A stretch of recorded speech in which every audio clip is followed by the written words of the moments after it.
light up the night, looking down the edge of forever. So stop me or take my advice.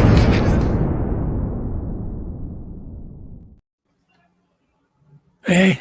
Hey. I love just saying that word, hey. I just got a shipment in on my porch of cups, Amazon cups. Oh, yeah? Remember Amazon I bought those little tiny cups by accident? Yeah. For my cups. They're just like little tiny shot glasses. So I thought, well, I'm going to get the right ones now. Right? So I put up with the 29 refills when you want OJ in the morning. You know, you just got to keep filling it. So I get them in. I swear to God to you, I screwed up again. No, they're a little bit bigger. Oh. But here's the problem. They're look. I thought that was a full-size cup. You know, like a beer, you know, they kind of give you like a red beer cup, you know, like a regular drinking cup. I must not know my ounces. But here's where the problem lies. They're so thin, the plastic. I mean, it's unbelievable. It's like tissue paper. It's so thin, the static electricity will not let you let go of them. So you put the glass down, and they're so light, it sticks to your hand. They're static, and you lift it, and you cannot shake the damn cup off your hand, I swear to God. You can't get rid of it. You cannot get rid of the cup. You can't even put it down. Oh, my God, I'm so bad. Enough, I give up. I'm totally done ordering. I'm round 3. Yeah, I'm done ordering household supplies on Amazon. I'm just done. It's not happening anymore. I know everything looks so nice and big on the pictures. Oh yeah. They make it look, you know, because they're scaling everything down. You know, they take the exact same thing and they just scale it way down. But I've never experienced it's so thin that when you go to pick it up, it caves in on itself.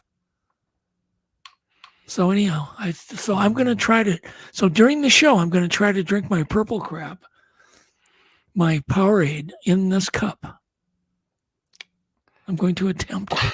You're going to attempt during the show. Yes, first time. I'm going to. If I can get it off my hand, it's stuck to my hand right now. Anyhow, okay. So we'll shake it off my hand. Okay. So tonight we've got a really cool guest, Nico Spadafora. You got a chance to meet Nico today, I believe? Yesterday, yeah. Oh, yesterday, sorry.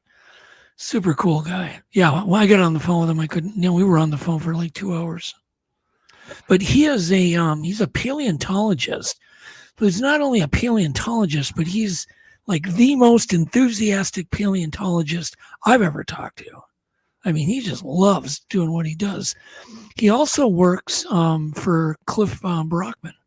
Oh, nice. Nice. Yeah. I don't know if you knew that. No, I had no idea. At the North American Bigfoot Center. So he's like a cool, young, hip Indiana Jones. Yeah, and he had a sighting, which I don't think he was working there when he had a sighting. I think that's why he's working there.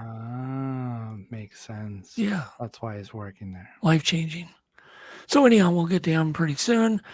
But first, I was gonna have you bring up Photo A and ask you what you think it is.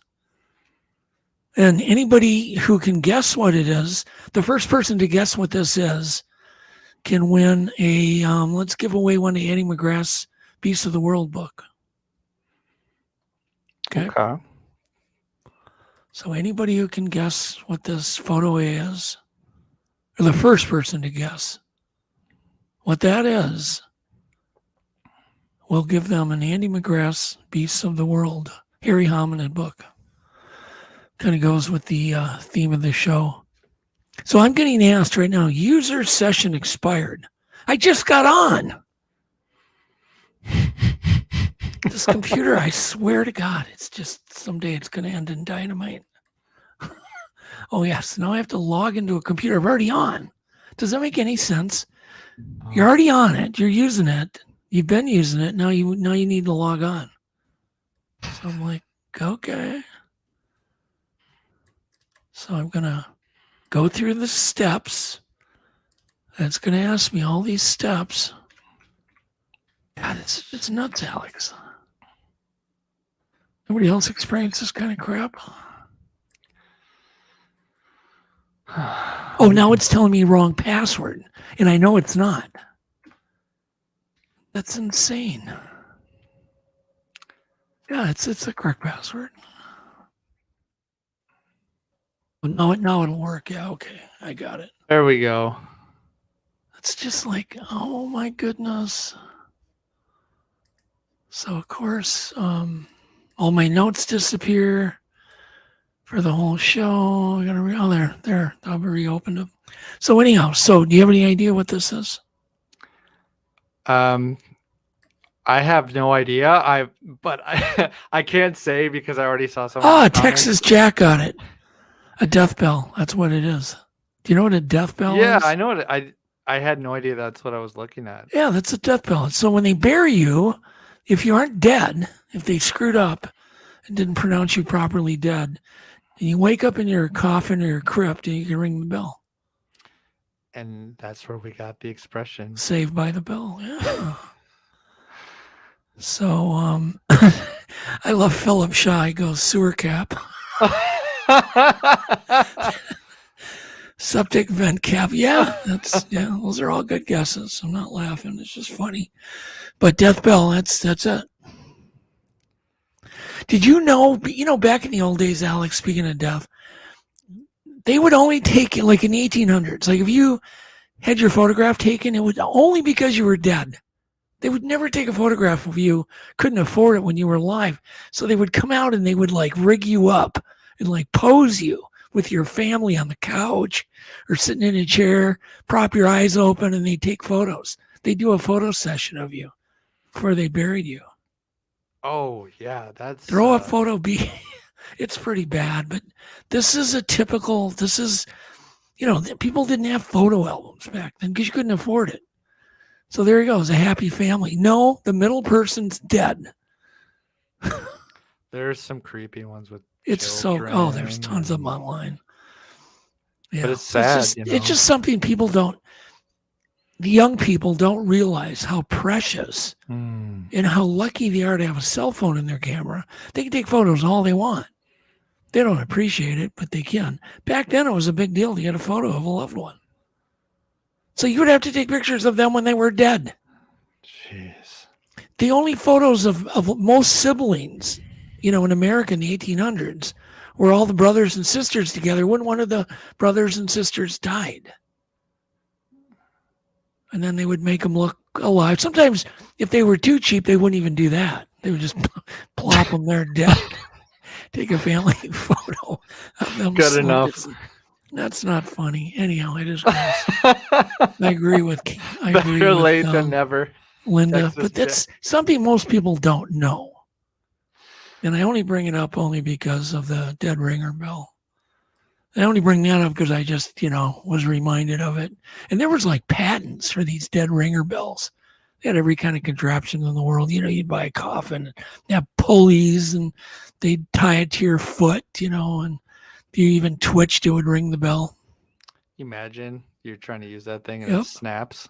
Yep, and Texas Jack just said, better late than never. Better late than never on the photo. Yeah, that's true. That was the idea. Okay, enough of that. Jesus. Normally you have trigger finger. Now I can't get you to get your trigger finger going when it needs to go. I only wanted that photo up for like 2 seconds. And he just keeps it up there. Nice, Alex. No one's sleeping tonight. No. Oh my God, you're killing me. Okay.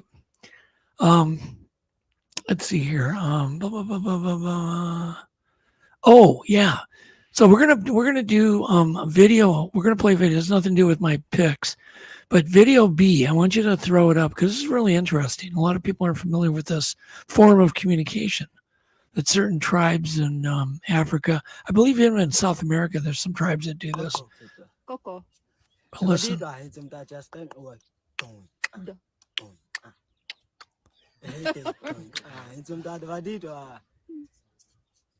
Some people do it better than others. Here.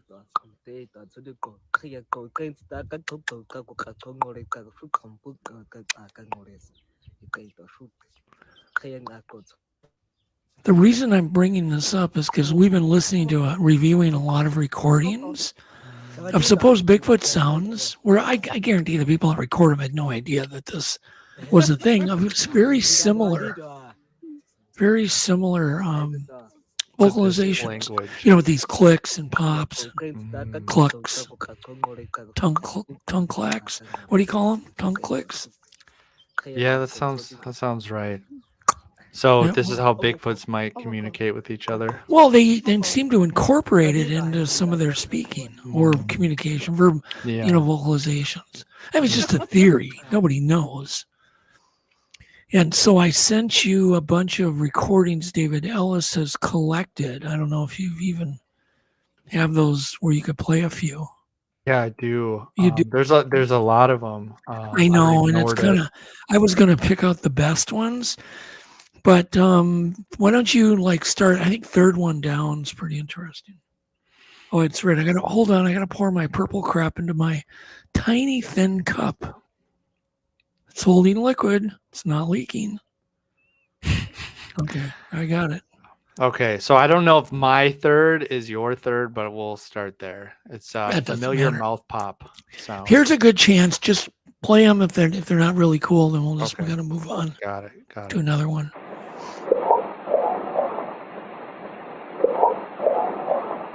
That one's got some of it. Yeah, some of that popping. Yep. Do another one. There's another one. These are all looped, by the way, everybody.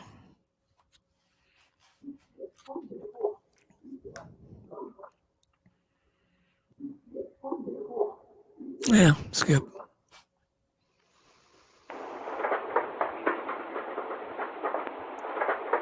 That sounds like drumming, skip. But they all have what we would call percussive sounds in them. Yeah.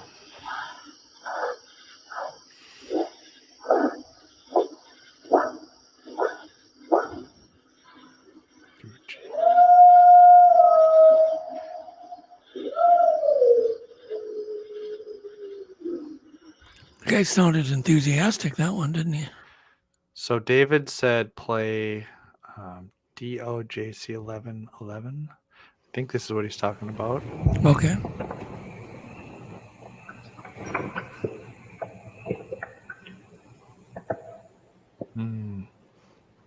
So we believe these are being made with their vocal folds or their mouth parts. But what are the chances that there's, living tribes that are communicating with these types of percussive sounds? It's definitely interesting. I should shut up so we can hear them.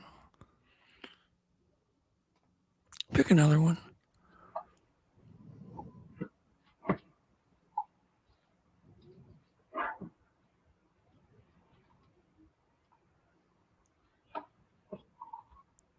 Worst one ever. Pick another one. Odd.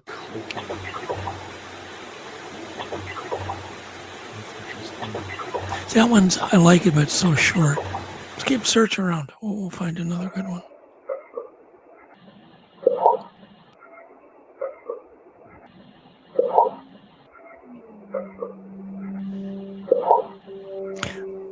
I do know there's a few in there that actually have the clicks and the pops, very similar to that tribe of dudes.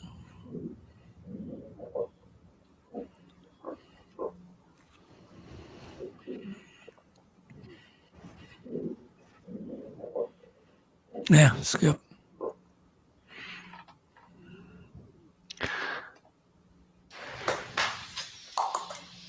There we go. You hear that? Research suggests a female this is an orangutan. Yeah. That's the other interesting thing David pointed out again. Named Tilda, she doesn't about this Tilda on her natural recording. sounds to attract a person's attention, but instead she often mimics what are thought to be human vocalizations.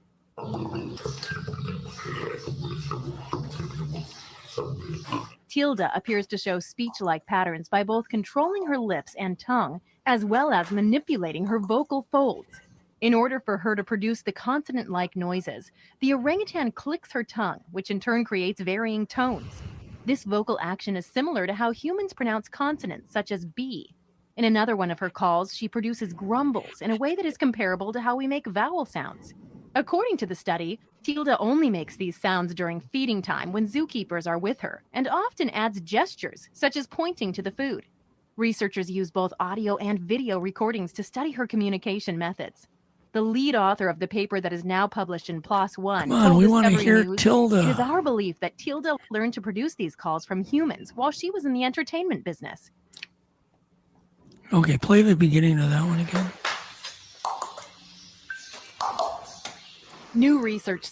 Okay, that's good. Do one or two more Bigfoot ones from David Ellis. Okay. Some we haven't played.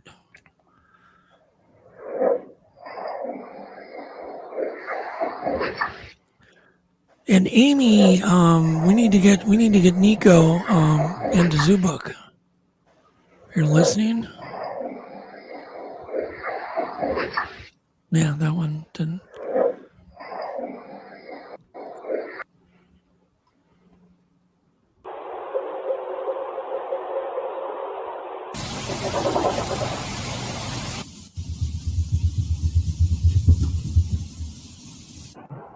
I should have sorted them better. There's just one more left. Yeah, a lot of these are just percussion-y type. Yeah, the last one is labeled as deep percussion. Or excuse me, drumming. Oh, okay. Skip So this is all of them. Yeah, okay. Anyhow, I just thought that was interesting. Okay, let's go ahead and get into some cool video clips and try to wrap it up at 7:30 here. We're going to rush through these.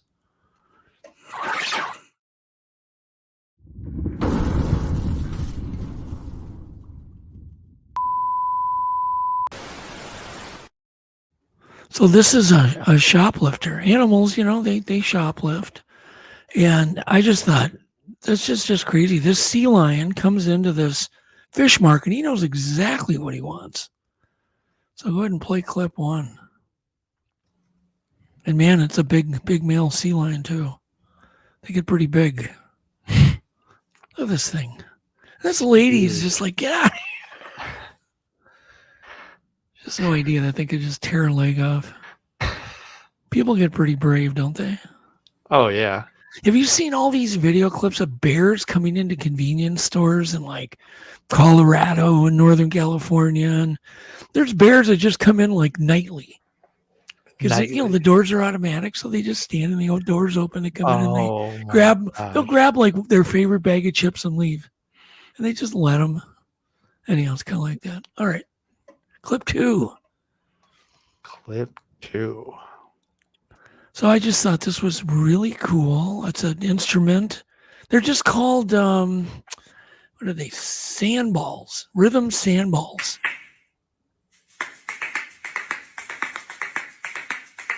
Remember I think everybody when you're in school, you always had to play all these percussion instruments.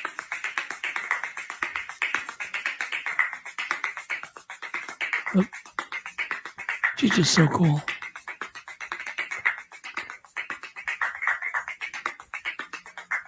She really knows how to work those balls. Yeah, and you can buy these on eBay. I swear to God, for $11. $11, ship free from China. So anybody really likes this? Wants to smack and destroy your own knuckles? It bruises all of your hands? This is what I recommend. Yeah, that's what I recommend. Yep. When we were kids, Alec, we had these two acrylic balls on a string, and they would just click against each other. But we would all use them as weapons, and it was terrible because they were on like a 4-foot string. Just the best weapons ever. Okay. Next. So who said sheep are not dangerous? Last time we showed a pleasant pheasant or a pleasant peacock attacking a guy. Nobody ever thinks of sheep as being really quite vicious. The only thing I don't know is why is this guy dressed like in a clown outfit? Just wait a second.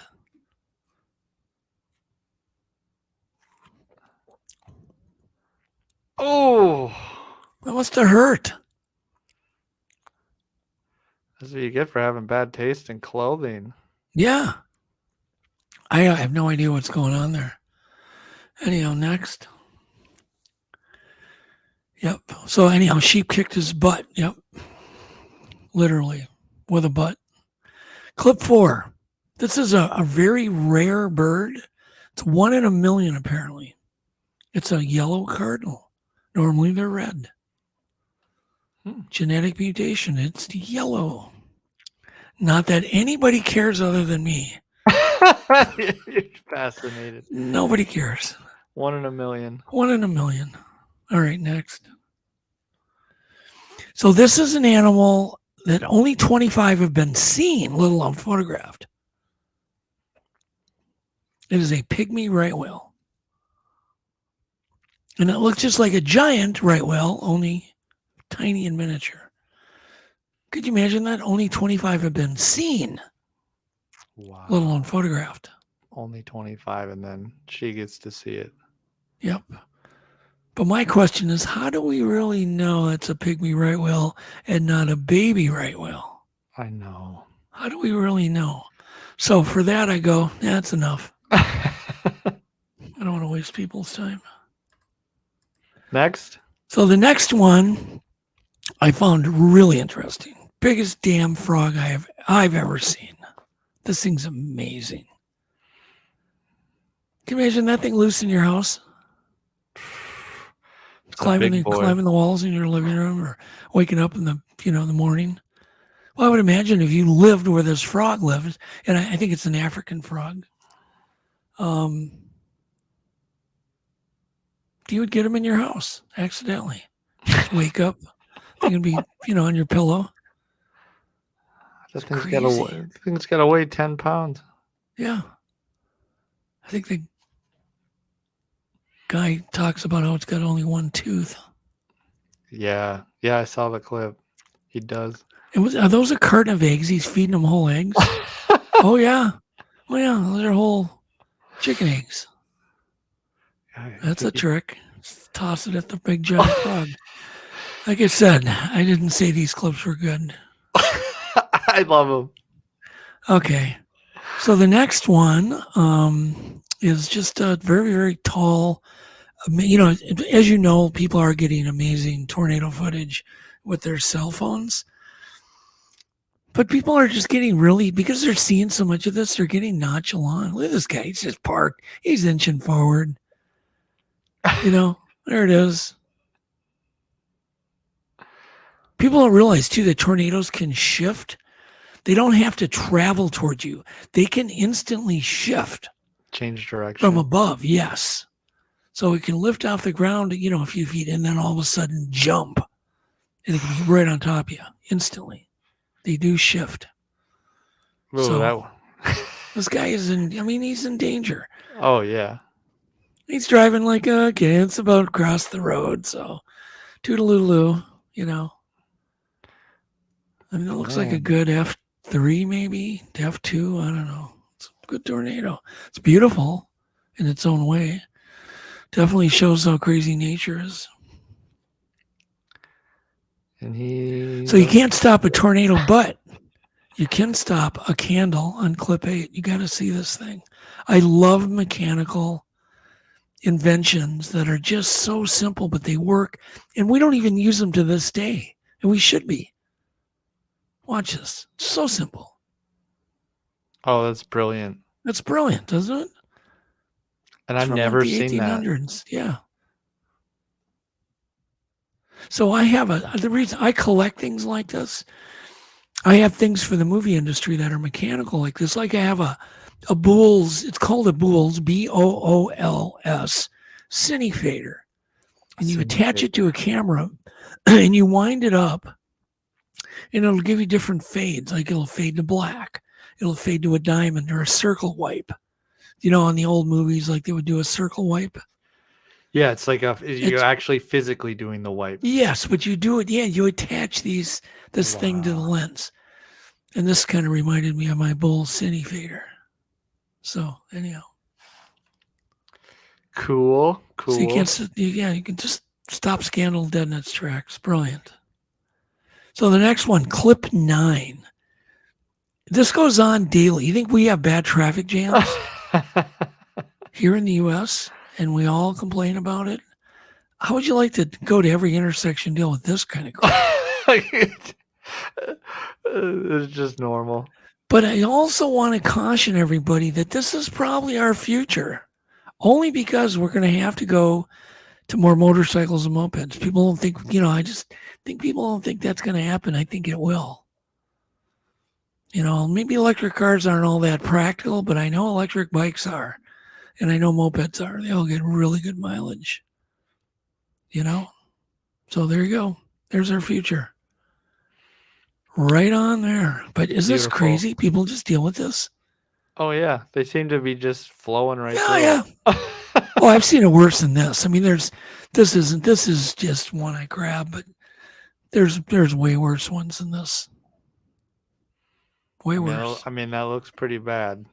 So the next one is something I think some people might know, but I don't think most people will. Certainly not Bigfoot researchers.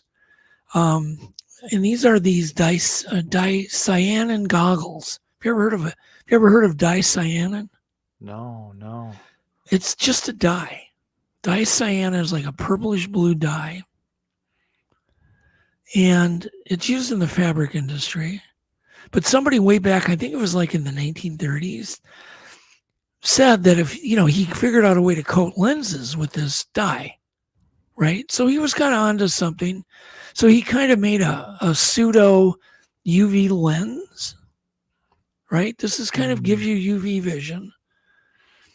And this guy in this particular video figured out a way to do it a little more practical so they don't cloud up on you.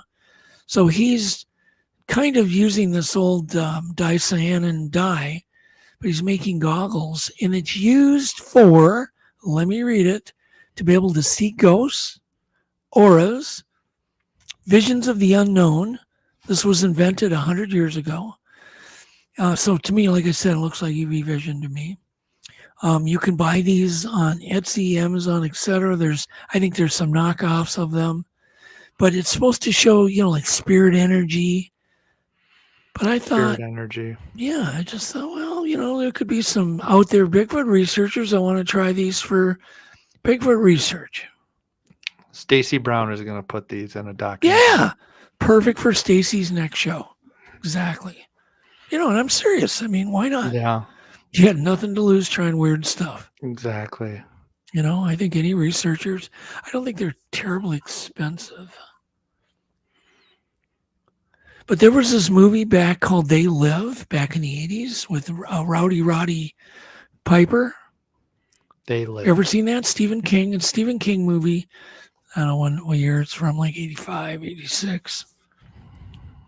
It's called They Live, where this guy finds this pair of sunglasses and he puts them on and he realizes some people are aliens.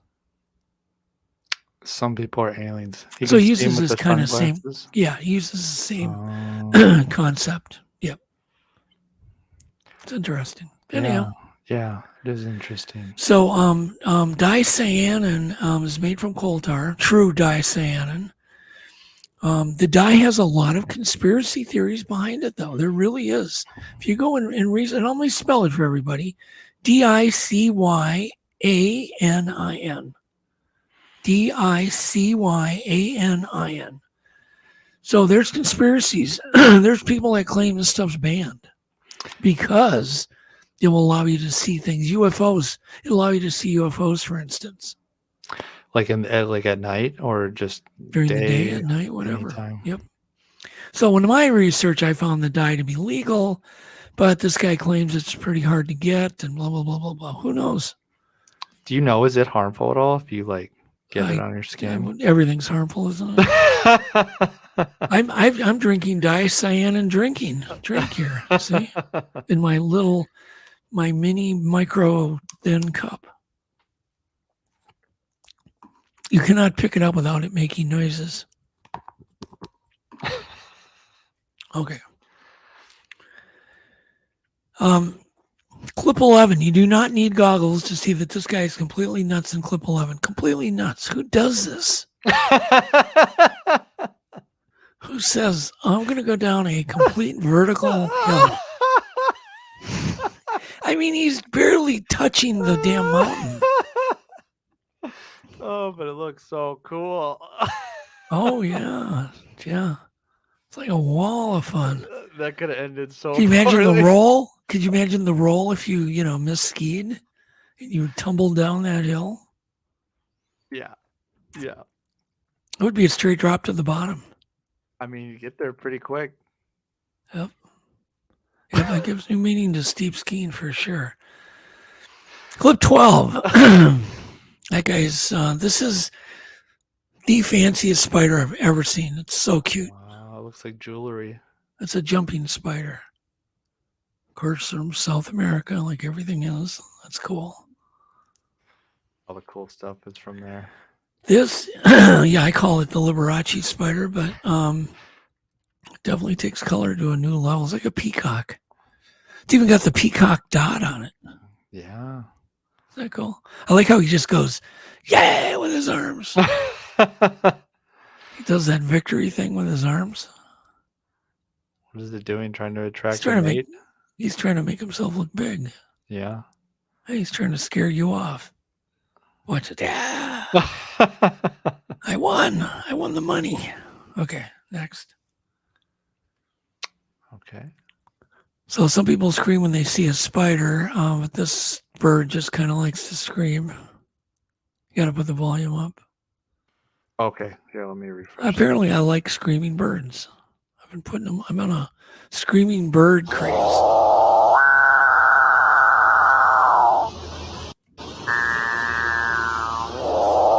This is a capuchin bird. Called the capuchin bird, just like the monkey. It's found in the humid forest, up to 1,400 meters, so it's kind of high elevation. In northeastern South America, the Amazon River Basin. Imagine sleeping on a tent in the Amazon Basin and hearing this. Good luck sleeping. First part of it screams okay, but the second half's kind of spooky. Okay, Alex. Turn the dude off. Oh my goodness. What is this? So the next animal is pretty alien. This is what they call an angled sunbeam caterpillar. I just call it the cheerleader caterpillar because he's got like these cheerleader puffballs that pop out of his. You think those are his antennas, but they're not. That's his butt. That's actually his butt, Alex. That's his butt? Yeah. Imagine if your butt was like that. I mean, so walking down the road, all of a sudden, these things pop out of your butt. You know, after a bad night at Taco Bell. Oh my God. Speaking of that, that's what I'm going to have after this podcast. Oh no. I'm going to have a Power Bowl. Those are great. I love the name. I love the name, the Power Bowl. Yes. And what are they referring to? Afterwards. Anyhow, so this turns into a very pretty yellow butterfly. But see, it does that so it can eat, not be bothered. So this was cool. You're obviously you're just off on your own now. So speaking of warding off predators, this is another piece of black leopard footage that looks very, very authentic. Of course, it's shaky and blurry like all crypto animals are. You got to have it shaky and blurry. But look at the size. Can you pause it? Yeah. Right there. Well, pause it when it gets in that. This is the last clip, everybody. We're going to bring Nico on. Well, just like a few frames. You can just see by the thickness. There you go. You see the thickness of the tail. Yeah. The roundness of the ears. It's just the stance, the powerful legs. That is some type of a big cat. Now, it could be a black cougar, I guess. Melanistic cougar. But it looks like a leopard to me. Black leopard. These things are seen. Did you know when I've been on the road, like I'm doing a TV show, more people report seeing black. People go, "Well, I haven't seen a Bigfoot, but I saw a black leopard," and they'll tell you the story. It's like everybody down, especially down south. It's insane. Did you know we were talking about Uncle Joey last week? Did you know Uncle Joey had a black leopard sighting right near on Hanson Boulevard there? He saw a black leopard? Yep. Not terribly far from our office. Yep. Big one. So, okay. It's enough of that. Sorry for all the poor quality clips. Those were the Amazon clips. It was the forest. The Amazon cup clips. Yeah. My cup is still holding water or holding Powerade. Still working. Haven't tipped it over yet. It's got a real narrow bottom too. Problem 40 on these cups. So I take it you're going to leave them a 5-star review. Oh, yeah, of course I am. Give them 6 stars. So, okay. Nico's in the back room, right? Yeah. Oh, okay.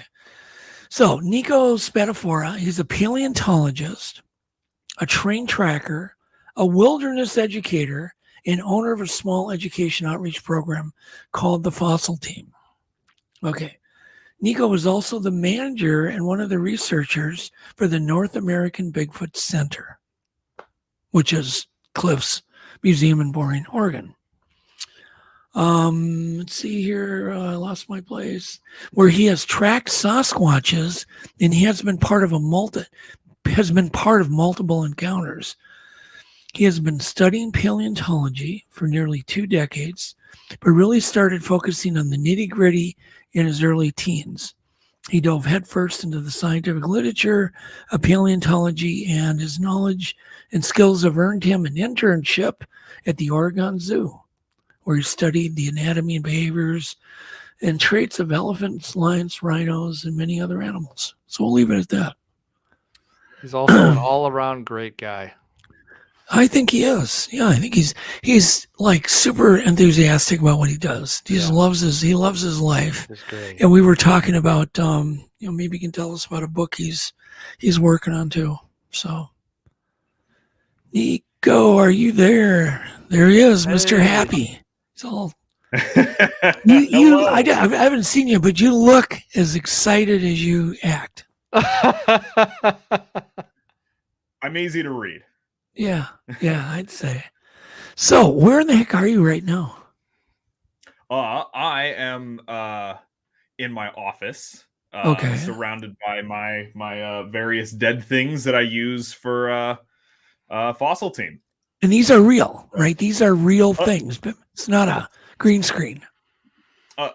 Yeah, I could. I mean, here, I'll pull something. I'll touch it here so you see. Oh, okay, yeah. They're real. All right. But a lot of these are cast replicas because I work with a lot of kids, and I would like to be able to hand a kid something because I think hands-on learning is the best way to learn. And so when I hand them a skull, I'd feel a lot worse if they dropped it and it was real than if it was. One of the replicas. Yeah. Do you own a Giganto hydrocal skull too? I do not, but we have one at the museum, the Grover Krantz cast, and I regularly borrow it from my flat. Very cool. That and the Paranthropus skull that we have there. So I'm curious, what in the heck were your parents like? You froze up just for a second. I think you'll unlock. There we go. I was a little bit of a black sheep in the family. They're very sports minded and I tried.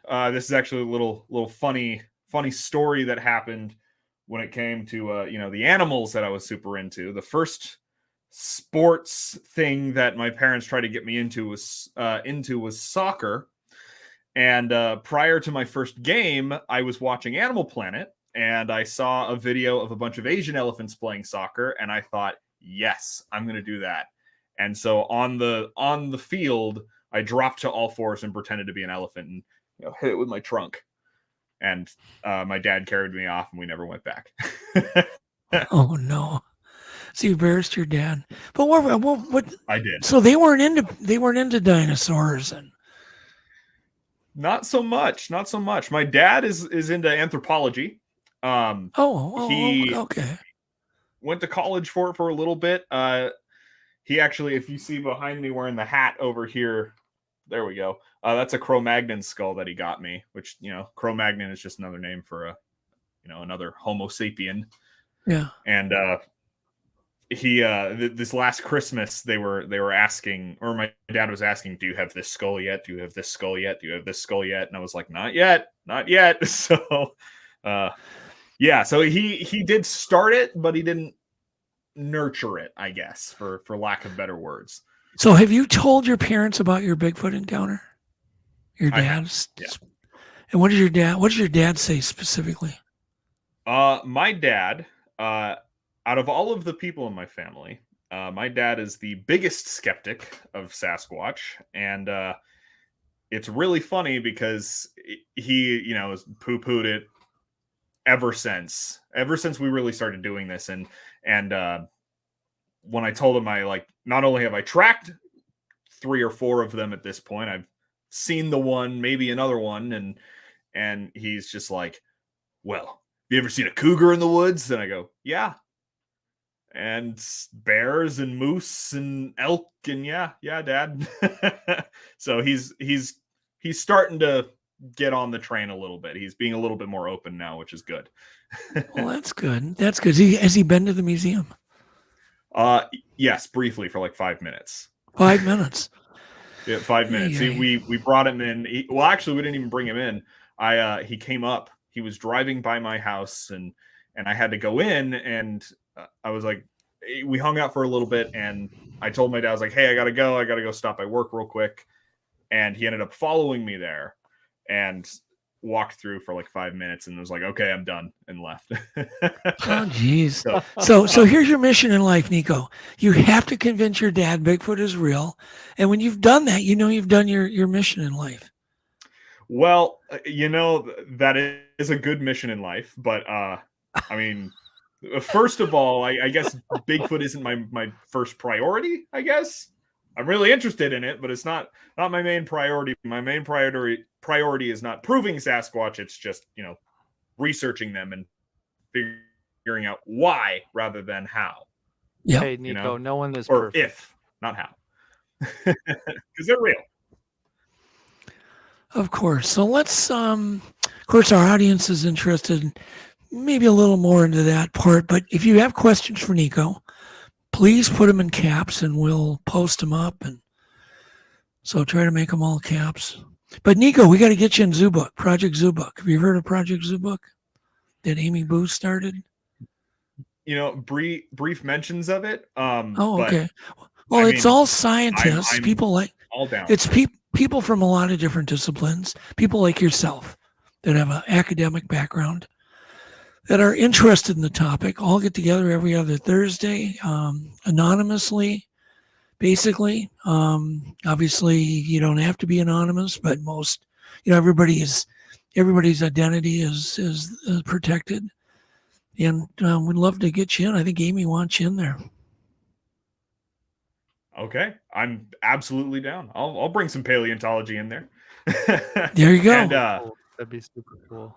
Yeah, I did this. You put a question that asked if that was a alligator skull up on the shelf behind me there. There is an alligator, but you can't see it with the glare of the light. It is actually hidden in the big skull. That is a saltwater crocodile, which is the largest reptile alive today. But I do have a gator in there. Let me see if I can pull it out and show you just how small it is compared to that guy here. I'll try to do this so you can see. It's right here. There we go. tiny little gator, giant crocodile. Yeah, crocodiles get to be pretty massive. What's the new record for biggest saltwater croc? What's that? Sorry, what's the new a little bit there. What's the new record for saltwater crocs? Do you know? I don't know off the top of my head. I do know that this specimen, when it was alive, was 33 feet, which is still pretty big for a crocodile. That's huge. Yeah. It's massive. People have no idea how big an animal like that, 33 feet. Woof. Mm-hmm. Well, let's jump right in. I'd love to talk about your encounter, how you ended up working at the museum with Cliff, how that all came about, and then about your encounter. Yeah, for sure. Well, I mean, let's start with how I guess I got into the Bigfoot stuff. Yeah. I've always kind of had an interest in it.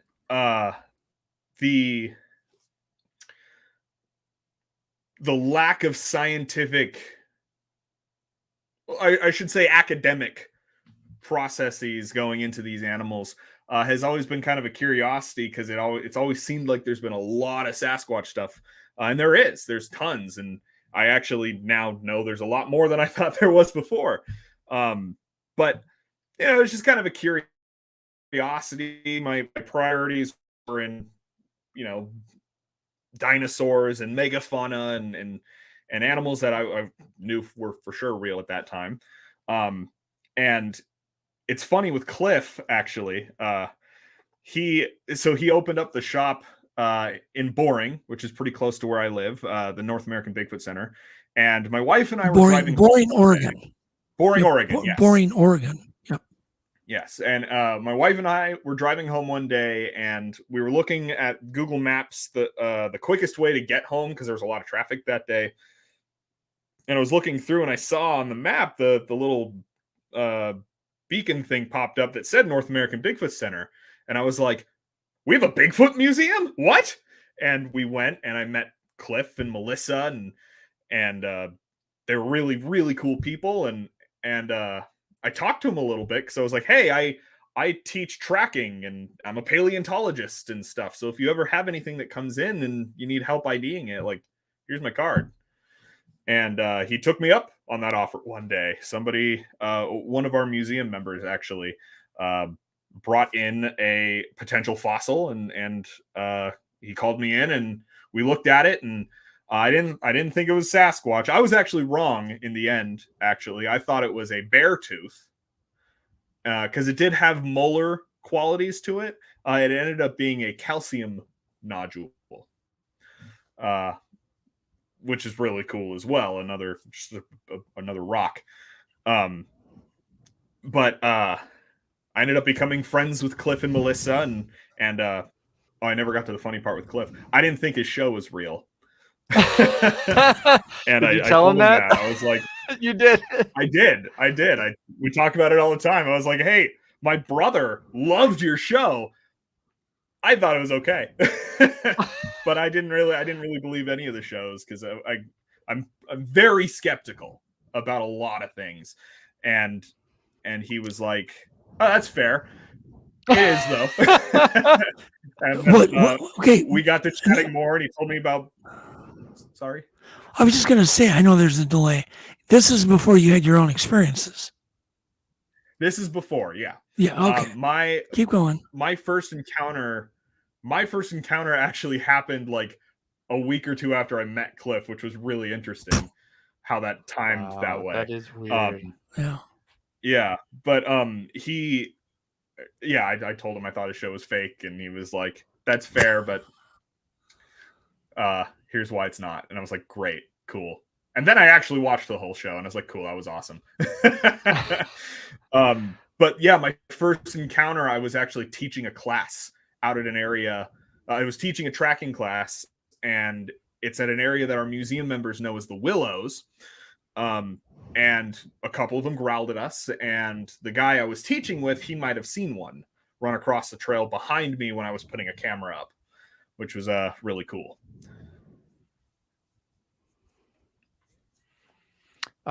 Just as an aside here, what Bigfoot evidence has truly impressed you, if any? I mean, I'm a huge tracking nerd. I mean, if there was any bones, I'd be even more about that, obviously with the paleontology and all that. But because I'm a huge tracking nerd, I can see the movement in the foot morphology in the track casts and in the ground and all that. And it's really come to light, especially working with Cliff, because Cliff's an expert in the casts. And so working together with him, we look at pictures and stuff that are sent to the museum all the time, and we go back and forth on, like, what do you think about this one? And usually I like to be the bad guy and tell people they found a bear track, but because I get excited about it still. Like, if they see a bear track, I'm like, awesome, bears are sweet. But yeah, I think the track casts for sure are at least one of the coolest things. There's so many other things, like the tree twists and track and sign they leave behind. The nests are really cool. That the Olympic project really brought into light. Yep. And yeah, all these, the track and sign. It's just, I love looking at animal behavior. So anyhow, so you're setting up this camera. Somebody sees one cross the trail. What happened? Well, we had 8 kids with us at that time. We were teaching a kids class, and because I didn't know how aggressive these animals could potentially get, which they don't tend to be aggressive that much. I didn't know that at the time, and I was just like, we should probably get out of here. And I took the kids out of the area. We went back the way we came. We were actually going to complete the full loop around the area, but instead we went backwards, which ended up making us late for pickup, but I'd rather be safe than sorry. The interesting thing is that when that happened, like 2 weeks after that, COVID hit and shut everything down. And luckily I live really, really close to the Willows. It's like a 20-minute drive for me. And so knowing that this happened and I had the camera set up there, the trail camera, I texted my teaching partner. I was like, hey dude, I'm going to go back to the area and see what's on the camera. And he was like, sweet, man. And I went, and of course there was nobody there. I was by myself, and I hiked all the way out there, and I got to the camera. And as soon as I went to go grab the camera, I heard the most blood-curdling scream I have ever heard in my life. It was like the mixture of like a baby and a squealing pig. It was really weird. And it was probably the one and only time that I have been sent running out of the woods. Because it spooked me that bad, and I got out into the open. And don't blame you. I went to social media, and I sent a message to all of the tracking and animal people I work with, and I was like, hey, I just heard this really weird scream in the woods. What screams in the woods? Knowing most of the answers, and I knew what most of these people were going to send me, but just in case if there was something I didn't know about. And sure enough, I got all of the things that I expected, like, rabbits and deer and cougar screams and stuff like that, possums, but nothing sounded like this. Since then, now that we've actually been doing research at the Willows and frequently returning to that spot, we've had a lot of other things happen, and a pattern has shown up, because in that first encounter, I heard the growls when they were growling at us. And that was the first thing that made me realize it might have been a Bigfoot thing, because the first growl, it was very deep guttural growl, like a ooh. And, I was going through all the animals in my mind trying to figure out what growled like that. And then when it growled a second time, it was like a and I was like, oh, that's ape. That's not supposed to be here, but here we are. And, after that and the back to the pattern. So I'm getting too excited about this. No, that's fine. No, I know it's infectious. This is what happens when I talk about dinosaurs. I love people who can kind of imitate what they heard, and what you did, and the sound that you make certainly is not a cougar sound. It's not something even a black bear does.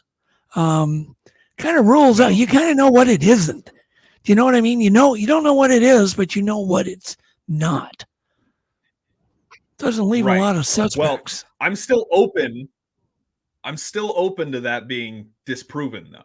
Because, like, if somebody comes to me and they're like, hey, here's a bear sound that sounds exactly like that, and they play it, or I play it and I hear it, and I'm like, there it was. That's it. Mission accomplished, you know? I'm still open to that one being solved, because after the scream, I got Cliff and then the rest of the guys at the museum to come out to the willows for the first time and kind of walk around, and I showed him the encounter spot, and Cliff was seeing like the footprint, or he didn't see any footprints. It's very hard to track at the willows because it's filled with elk, and so this whole place is just elk tracks basically. So we didn't find any prints, and to this day we still haven't found any Sasquatch footprints out of the willows. But I brought him out there, and he was like, "Oh yeah, that one that was crossing the trail was probably doing the castle and moating thing. It was trying to get to a safer spot, so there was something between you and it." And I was like, "Oh, that's really interesting." And again, I got off the pattern thing. There's always two in this area at the willows. Every encounter there has been two animals every single time. And so if that thing that I heard was a Sasquatch, I'm thinking, my theory is that the scream, because it wasn't a very powerful scream. It was just very not one of the things I've heard before. So if it was a Sasquatch, I'm kind of guessing maybe it was a juvenile, like a newborn or something. And it didn't know, like, hey, shut up when people are around, you know?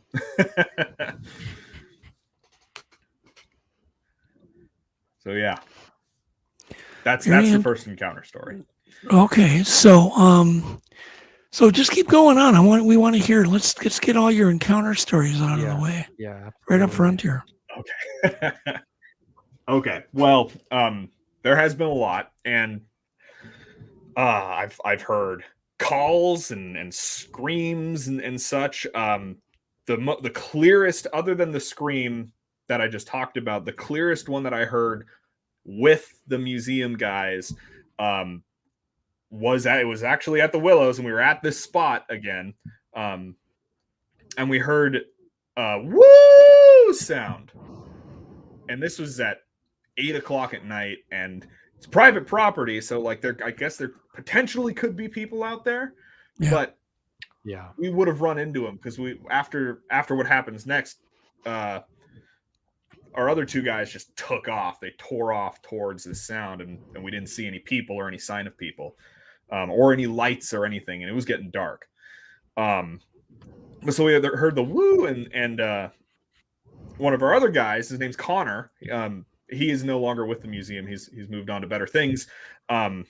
He did the sound back. He was just like, I'm going to try it out, and he did the sound back, and then the animal replied with the same sound, but then the second one started off with that high-pitched sound and then went into this deep, just yell. It was terrifying, actually. We felt this one. It was like a woo, rah, rah, rah, and we just all looked. You could feel it. Yeah, we were like, whoa! And Connor and Keith was the other guy. When they tore off towards it, I actually went to the road. Because we know from the elk and cougar and bear and stuff, the trail that I kind of thought they were on, they ended up being a lot closer than we thought, actually, when we did tests later. But the trail I thought they were on, the animals tend to go out in a specific way. And I thought that, and it's a really quick escape route too. And so I thought if I got to the road quickly while they were driving the animals somewhere else, I might see something. Ended up not seeing anything, but definitely scared the heck out of me. Jeez.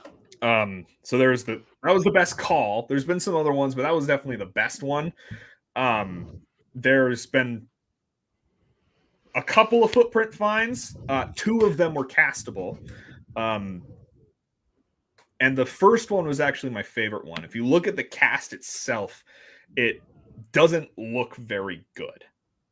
It's very blobby. But the reason for this is because it's one of my favorites, because there was actually a whole behavioral, like a behavior that was being shown in this whole trackway that we were seeing. It was at an area we call the Blueberry Bog. And there were 2 trackways. And the first trackway was just a bunch of elk. And the elk were running straight across the bog. And on the top of the bog, there was this thick algae that you could see spread from where the elk had run through. And you could see all their tracks going through it as well. But then the second trackway was actually from this Sasquatch. And it had burst out of the trees. And it had, here, I'll do it like this. The elk were going straight. And this trackway came up and curved up, and very wide spacing between the tracks, so you could tell it was running, and it showed that it was chasing these elk because they were placed at the same time. And so the cast we were able to get is all weird and blobby because the footprint was placed when it was underwater, and by the time we found it, the water had receded enough. And so if anybody comes to the museum and I'm there, tell me you want to see the track and I will happily point it out to you because it's one of my favorites. The other one, you can see some toes. It was at another area we call Easter Island, which is where I ended up seeing one. The sighting, I'll tell you about the first maybe sighting first. Save the best for last, I guess.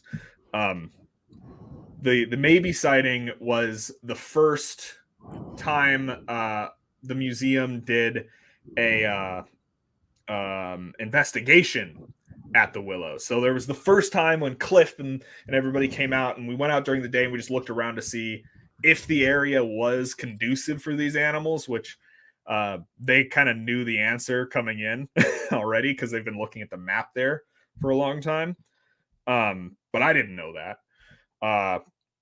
But so after that, we had an actual investigation where we stayed there and made calls and filmed a video and recorded and stuff.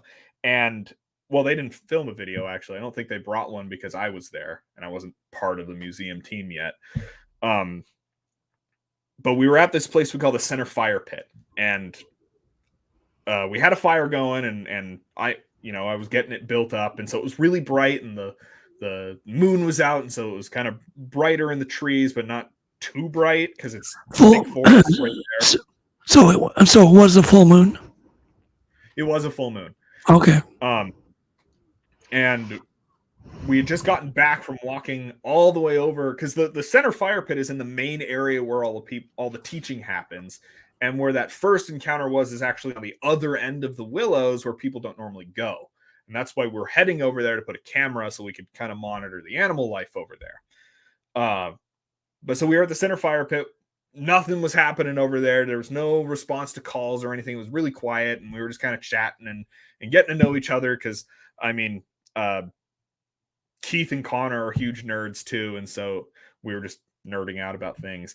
And Connor and I are looking, and we think we see some eye shine over by these trees, kind of level with these porta potties we had there. And what color was the eye shine, Nico? It was whitish. It was whitish green because it was reflecting off of a light we had. There's this center building. The Willows used to be an old campground, and so there's some abandoned buildings there, and some of the lights are just automatically on there because of the power that runs through. And so it was reflecting off of that light. It was far enough away that it was out of the firelight and deep in the trees, but they were looking at us. And Connor and I were seeing the same one, but I saw a second one down close to the ground. And so I was thinking they were raccoons. I was like, oh, cool, some raccoons. And we started walking towards them to see what would happen. And I lost visual of the one that was lower to the ground. It just kind of was gone. But the one that was up and level with the porta potty, it just kind of backed up and disappeared. It was just gone. Backed and up there was no just sound, like it was like raccoon scratching around the tree or anything. And so we were just like, that's really weird. And we still don't have an explanation for it, but that would be the maybe. But then the one that I saw, this was actually just this last August. It was August 7th, and it was 100 degrees out, and we weren't going to go out, actually, because hot, and it was kind of a meh day at the museum. And Keith, he convinced Connor and I to go out, and we were like, all right, fine. He's like, after all the junk you went through today, you should come out with us, you know? And we were like, okay, fine. And we went out, and we went to this new spot that Connor had been looking at in Easter Island that was really close to where a lot of our footprint casts have come from. Like if we had kept walking down the road we came into, we would actually go to this spot, which was really cool. So it was already kind of an area of interest, but we didn't bring any gear because we were just like, let's just go hike and have fun. Like nothing's going to happen, right? Because that's how it always happens. And we get there and immediately it feels really weird. Sounds like these things are following us, and I'm picking up on footsteps, and it's clearly not bear or deer or cougar or bobcat or any of the various animals that could be out there. It was distinct sounds, like they'd move when we moved, and it stopped when we stopped. We just released a video to our Patreon for the museum about this sighting yesterday, actually. And I had to take out some of these smaller parts because the video was already going to be 20 minutes long. And so I was like, I can't do that to people. I don't want to have people hear me talk for 20 minutes when, you know, now I'm on a podcast that's going to probably go longer. But there was this bowl. Let me back up. The area we were in was like a little loop, but it wasn't a full loop. It was like two roads that turned into each other and they stopped, and you'd have to bushwhack to connect. And at the ends of both of the roads, there were these patches of oxalis and different kinds of trees. I think it was alder trees. And right after the first patch, before we had seen the animal, there was this little bowl in the ground, and we decided to sit down and see what would happen. And the animals lost sight of us because of this little bowl, and they started moving more. They almost seemed like they were panicking. And, you know, the three of us were like, oh, maybe we'll see something. You know, we're looking around trying to see what we can see. And naturally they spotted us first. And as soon as one of them spotted us, it just stopped. And so we decided to move up and get to the other spot. And in the process, I found poop. I found scat, and I was very excited about that because that's tracking. And so I get down on the ground, and I'm like, I want to figure out what this is. I'm fairly certain it was cougar scat. But you know, I grabbed two sticks off the ground. I'm pulling it apart, trying to look, and I'm talking about it because I'm always in teaching mode.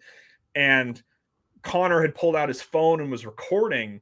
And from where we came from, there was this big crack, big branch crack, like it stepped on something. And Keith and I in the video both, you know, turn and look at this thing, and it was really cool. And so we kept going up, see if they kept following us, and sure enough, they did. And we got to this other oxalis patch, and we spread out a little bit more, and I had my back turned to this hill. And I was sitting up against a tree, started to get a little freaked out, and I kind of motioned for all of us to get back together, and because I was getting a little nervous, and Connor was coming up with this plan that the NAWAC guys, North American Wood Ape Conservancy guys, do all the time, where we kind of shuffle each other around, and one person sits and the other person, the rest of the people walk off, and hopefully the animals will focus on those people and not the person sitting down. And we were coming up with that plan. He was explaining it, and I looked back up the hill that was behind me, and sure enough, there it was, peeking out from behind a tree. But at first, I thought it was a stump because it was dead still. It was just this big black mass, and I couldn't really see any features on it. And I was just kind of looking at it, and Keith and Connor are like, what are you looking at? And I point at it, and when I point, I see the hair raise on it. And so the creature you were looking at got that one piloerection. Mm-hmm. Its hair just popped up. Yes, piloerection. Its hair was raising, and we were like, whoa, oh my gosh. And I ended up drawing a picture of it later because of course we didn't have cameras and if we'd taken, we should have taken out our phones. The point of the video that I put out to the patrons yesterday was that, like, look, take your gear with you if you know you're going to a good spot. Yeah. Even if it's going to suck, just do it anyway. I know. And now we never leave without our gear. So Murphy got you. So, can you describe more of what you saw? A little more in detail? Yeah. So, the animal, I saw the shoulder and I saw the head, and then I started to see a little bit of the shoulder, but I didn't see that part of the shoulder because it was, behind a tree peeking out. That's why I thought it was a stump. I couldn't make out an arm. I couldn't make out legs. It was just a big black mass. And I was looking at this thing, and the hair rose, and we were like, oh, and then Connor's like, okay, this is what we're going to do. We're going to go through with our plan. We're going to mix each other up. We're going to stop looking at it. And when you two start walking back towards the car, Nico, look back at what you were looking at. And if it's still there, then it's a stump and we're just hyping each other up. If it's gone, we tricked it into revealing itself. Right. And sure enough, we start walking away after mixing each other up, and I look up and it's gone. The next day we went back and looked for more tracking sign, and Cliff brought a little viewfinder thing, a rangefinder, that's what it's called, and figured out it was 150 feet away from us. And we found tracks leading away from where the animal was. Nothing very good. It was in this pine needle. So we found one maybe toe with toes, but if we had poured plaster into any of these, it would have just sunk into the pine needles. I would imagine it was very dry there. It was also very dry. Yeah. Yeah. So it was more like we found the sign of just like something running away, and the tracks we could find did match sizes that we know. And we saw the behavior is definitely running away from where it was, not leading up to it. And I was pretty blown away by that, actually. I was like, there we go. Confirmation. And so that's the only one that I'm like, I for sure saw something. God, how big was it, Nico? It was big. We had I had a buddy of mine go stand in the spot, and he's a pretty tall dude, and the thing was noticeably larger and bigger. So I'd say probably 7.5 feet, if not 8. 7.5 feet. Yeah, that's pretty big. I think so. Did you see any reflection on the skin at all? So it was just black. It was just pretty much silhouetted. Yeah. So we know that it was 7:45 when this was happening, and so it was getting dusky. And so there was enough light to where through the tree canopy where we were standing, you could see pretty clearly. But once you got past that oxalis patch and into the Doug firs and all that, it was really hard to see past. So that's why it looked just very silhouetted to me. Going back and doing tests, if we had brought one of our good cameras, we would have had a pretty clear picture. Because we've got we've got really good cameras now that we use for this. So never forgetting that again. Yeah, and of course you never know. If you would have had cameras, you maybe wouldn't have had the sighting. That's true, I guess. You don't know. You'll never know. We're following Murphy's Law for sure. You will never know, and that's what stinks about this. That whole thing just it maybe showed itself because you had nothing in your hands. Maybe. I don't know. I think we give them a little bit more credit for how smart they are than they really are. I think they're just very, very good at what they do. Yeah. And they're very lucky. Well, what do you think they are? I mean, you must have come to some types of theories that you're kind of leaning on. Mm-hmm. What are your thoughts? Well, at the end of the day, I don't know. because right, of course, all of us could be wrong about all of this stuff, and once we have one on the table to look at, that's when we'll really know. But looking at the foot morphology and looking at their morphology from photos and videos and the few trail camera photos I've seen, behavior and stuff like that, they're primates for sure. Where on that primate line, we're still trying to figure out. But Cliff and I are pretty much in agreement that they're Australopithecines, the upright walking apes that we came from. Primarily, there's a split in the Australopithecine line. And one way you have the gracile Australopithecines that eventually turned into Homo and then eventually us. But the other way, the robust Australopithecines, we've got Paranthropus. And if we look at Paranthropus, there is a lot of correlation between its skeleton and the morphology we can see in Sasquatches.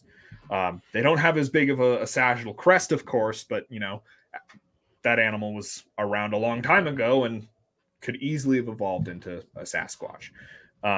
Especially when you look at some other features of mammalian evolution. Right now, there's no fossil evidence that Australopithecines ever left Africa, but there's some things coming out that maybe there is some evidence. There is some scientists that are starting to wager that maybe Homo floresiensis, the hobbit, is not a Homo species, but it's actually an Australopithecine, which would then be direct evidence that it's something left Africa and got all the way to the other side of Asia. But then we look at Paranthropus and Homo floresiensis, and the other Australopithecines are very short. And that's because they're in hot environments. But the farther away from the equator you get, the bigger the mammals get. It's a rule called Bergmann's rule. Yeah. And when I explain Bergmann's law, yeah. And that's to retain body heat. Yeah. So when we look at what I tell people in the museum when I go on this rant, it doesn't apply to, like, say, a woolly mammoth versus a Columbian mammoth, because Columbian mammoths are bigger but farther, or they're closer to the equator. So I've never heard of a Columbian mammoth. Yeah, it's just a bigger mammoth. Probably wasn't as woolly either. It's basically like a big African elephant. Okay, I've never heard of that. I guess more like a big Asian elephant. Asian elephant. So what would be the exact route that this creature would have taken, this early hominid would have taken through Africa? Can you describe the exact route to get into North America from Africa back then? Well, these animals would have had to go up the Nile River Delta, which would have been because a lot of these animals are not going to do very well in the Sahara Desert. Which could have been just land at that point. I mean, depending where you stand on ocean levels back then. Yeah. So, and there definitely was there was more land back when these animals were crossing these borders, because that's why we had the Beringian land bridge. But these animals would have gone up the Nile River Delta probably and crossed from Africa into Saudi Arabia, and they would have branched out into Asia, eventually acclimatizing to these new environments, more rainforest rather than savanna environments, and eventually into colder weather places like Russia and Russia and Siberia are the same thing, but up north. And then from there, they would have gone to the edges of Russia, where they would have then encountered the Beringian land bridge, where all of the other animals that crossed into North America would have also been crossing, and they would have maybe crossed with them. The challenge to these theories is that there isn't a whole lot of fossil evidence for this, obviously, which we've already mentioned, but most of these animals aren't just crossing because they have a need to cross. They're crossing because they're getting pushed out of environments. They're looking for food. They're going because they need to, not because they want to. Oh, you're muted, Doug. I can't hear what you're saying. Couldn't they have just been following the other animals? Maybe. Just for food. Right. So if at that point, if the ancestors of the Sasquatches had developed more carnivory in their diets, because Paranthropus, one of the things that goes against it is that we know it was primarily herbivorous. It wasn't eating a whole lot of meat. But so if Sasquatch relatives, which presumably they have, because can you tell that by the phytolith scratches on the teeth are worn from vegetation? Is that how you know? That and getting carbon isotopes off of the teeth as well. Okay. You can tell what an animal was eating. Okay. Actually, a good example of that, there's a ancient animal called the American cheetah. And it wasn't a true cheetah. It was actually closer to cougars than it was cheetahs, but it functionally filled a niche that the cheetah does in Africa today. And then cheetahs also did in Asia and Saudi Arabia and all that. But there's a myth. Well, it was a myth that the pronghorn, which is an animal that's still alive today, evolved to be super fast because it was being hunted by this cheetah. And now that the cheetah's extinct, it's so fast and nothing really can catch it as well. So they're doing really well in some cases, until people came around, of course. But that myth was finally solved as being relatively true because we were able to find the skulls of these animals and get carbon isotopes off of them that told us they were eating pronghorn. And it was a bigger portion of their diet. That was a guess before, but now it's like, oh yeah, now we kind of know they are eating the pronghorns. And so can you explain that? Can you just do a brief explanation of the isotope tests? I'm still trying to figure that out myself. Oh, okay. I'm simply reading the data on that one. Well, it's interesting because they're doing that same isotope test now with coyote whiskers. So they've it sounds like I've got to study this too. Apparently there's a lot they can do with it. Yeah. Carbon tells us a lot. Yeah. So it's interesting. Yeah. Okay. So they came over. So you guys think they came over on this journey? Could have been over thousands of years. It could have been in, a period of months. True? Right.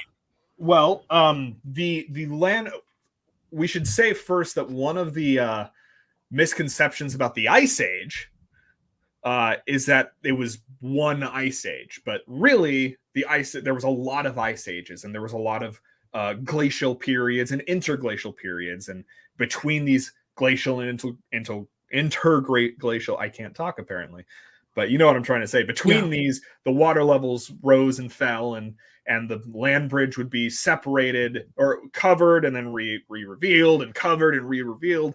Was this Nico, did this cycle every 12,000 years? Was it a longer period? I think it was a longer period, if I'm remembering correctly. Okay.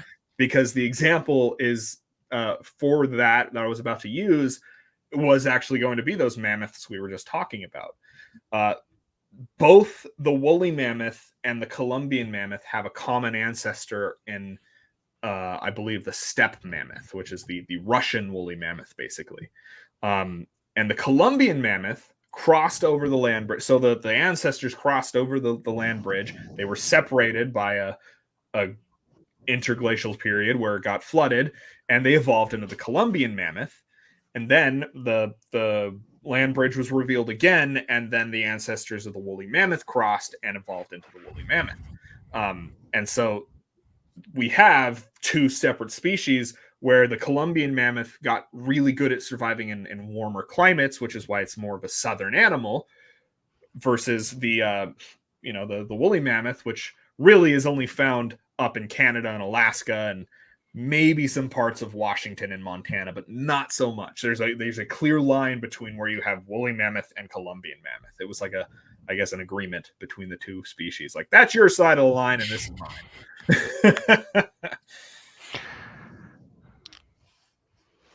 Okay, so I think Jeff Meldrum is leaning towards Paranthropus, correct? I don't know if you've had discussions with Jeff. I've had a single discussion with Jeff about this, and we didn't have much time to talk because I got to meet him when he came to the museum for one of his talks Yeah. Which he'll actually be coming again at the end of the month here. So I'll follow up with him on it. We talked a little bit more about Neanderthals that day. Actually, is there any chance that that's what these things are? Any chance at all in your mind? I don't think so. Meldrum and Cliff are a little bit like, maybe, because the Almasty, which is the European Sasquatch, because their argument is that there's no evidence that Neanderthals didn't have a coating of body hair. But I'm actually I'm listening to a really, really good book right now called Kindred, and it's all about Neanderthals. It's Kindred, Life, Death, Love, and Art, I think is the combination. And those are the 4 words in some various combination. And it's basically dispelling all these myths about Neanderthals being just like, stupid people, but and saying that they basically functioned exactly like early humans did as well, early Homo sapiens. And they did a lot of the same things. A lot of the first art was done by these guys. We don't have clothes, but we have evidence that they were probably making clothes, because they show tooth wear that happens when you're cleaning a hide. And they have jewelry that's been found. They have all of these other things that just match up with people that Sasquatches aren't doing. So that's kind of interesting. Yeah. I'm not really on the boat that and Giganto is pretty much left by the wayside at this point, a surviving Gigantopithecus blackie. Yeah, it's got more orangutan ancestry. Okay. Yeah. And I don't quote me on this, but I believe the timeline that it's been around. First of all, it was very specialized for its environment. It had a very specific niche it was filling, and so when that environment changed, it went extinct. Right. And so specialized animals as specialized as Gigantopithecus tend to be evolutionary dead ends. Giganto was primarily a bamboo eater, correct? It was primarily a bamboo eater, and it was like a big panda orangutan, basically. Yeah. Is there any possibility that Bigfoot is a combination of human and then these other hominids that we've been discussing, where they've all, could they even breed? It depends on how far away they are on the evolutionary tree. Like Neanderthals and people could breed. There's a lot of people today that have Neanderthal DNA in their DNA, which is weird to think about. It is weird to think about. Yeah. But and so it really depends on how close these animals are on the evolutionary tree, and we just don't know that answer yet. There's talk of things happening between Sasquatches and people, and but you never really see anything after that. It just happened. There's no and then we raised our child together, Yeah. So I don't know. I hope not. And of course, there's always the chance none of it's any of these ancestors, something else. Could be something entirely, but I mean, there is a lot of evidence that an overwhelming amount of evidence that shows they are a primate just like any other primate. Yeah. But it would make, is it possible that Australopithecines could have intermixed with humans too at some point, or no? I don't think so. Well, I mean, we came from Australopithecines, so there is some merit in that. And there was a brief period in time where there were Homo species on the planet as well as some Australopithecines, like Homo habilis. Yeah, I think Homo habilis was the first Homo that we know of, but maybe that one could, but I don't think Homo sapiens or Neanderthals could easily do it with a Australopithecine now if they were still around. Have they gotten any DNA from the Australopithecine, or no, any DNA segments? I don't know the answer to that, actually. Yeah, maybe you could find out, Nico, and I'd love to know that. Yeah, I'll get back to you on that. There's been any DNA extracted from a tooth or make something. A note of that right now. Yeah, but it's been real interesting to know. From Australopithecines.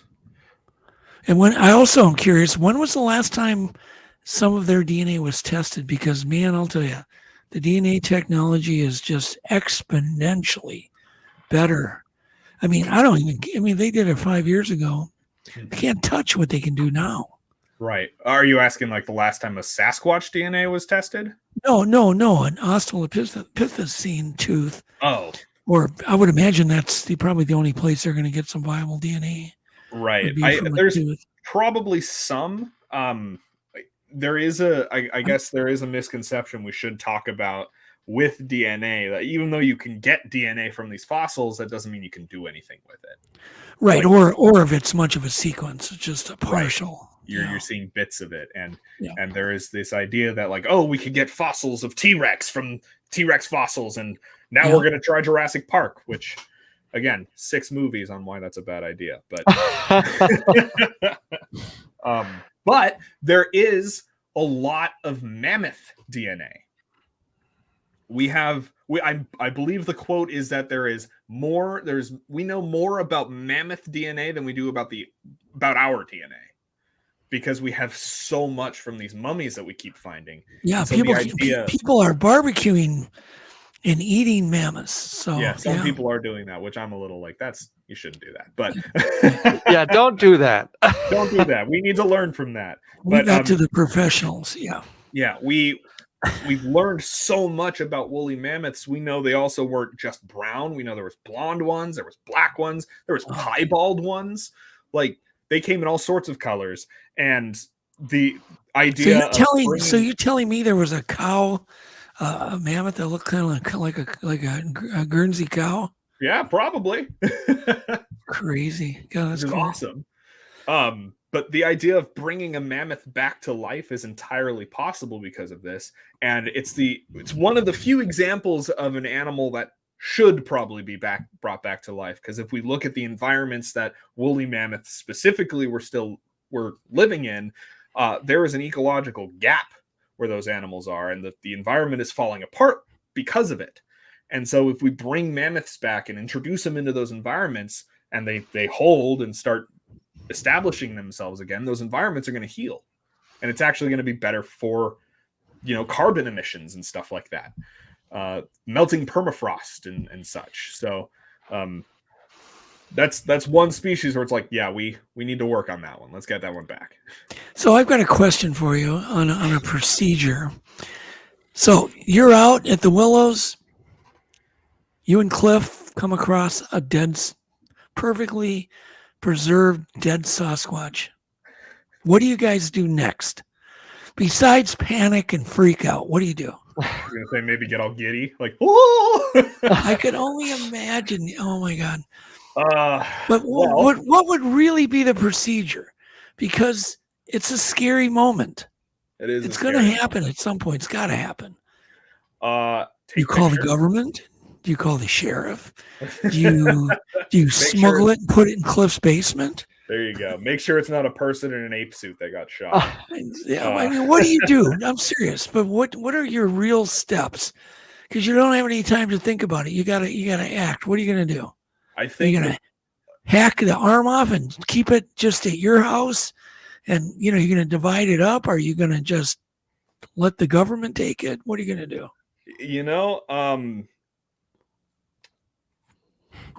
We've not really talked about it. It's been asked before, but we've never really talked about it. I assume Cliff would hack off a finger, because he always says that when somebody brings up a dead one. Hack off a finger and stash it somewhere. Okay.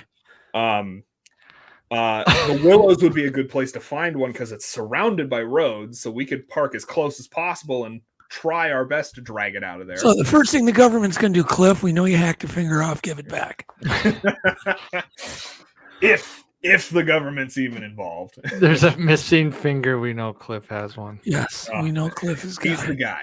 He's got a so okay, so for sure Cliff's taking a finger no matter what. Okay. Right. And what's Nico doing? That's as a backup to What's Nico doing? Well, I mean, I'd probably be taking pictures and measuring, and I mean, the other animals I've found dead in the woods that I didn't have a representative of in the fossil team collection, I took home and I immediately cleaned so I could look at the bones. So, but who are you going to call? Probably Jeff. Oh, you're going to call Jeff or my good friend from across the pond, as they say. His name's Dr. Darren Naish.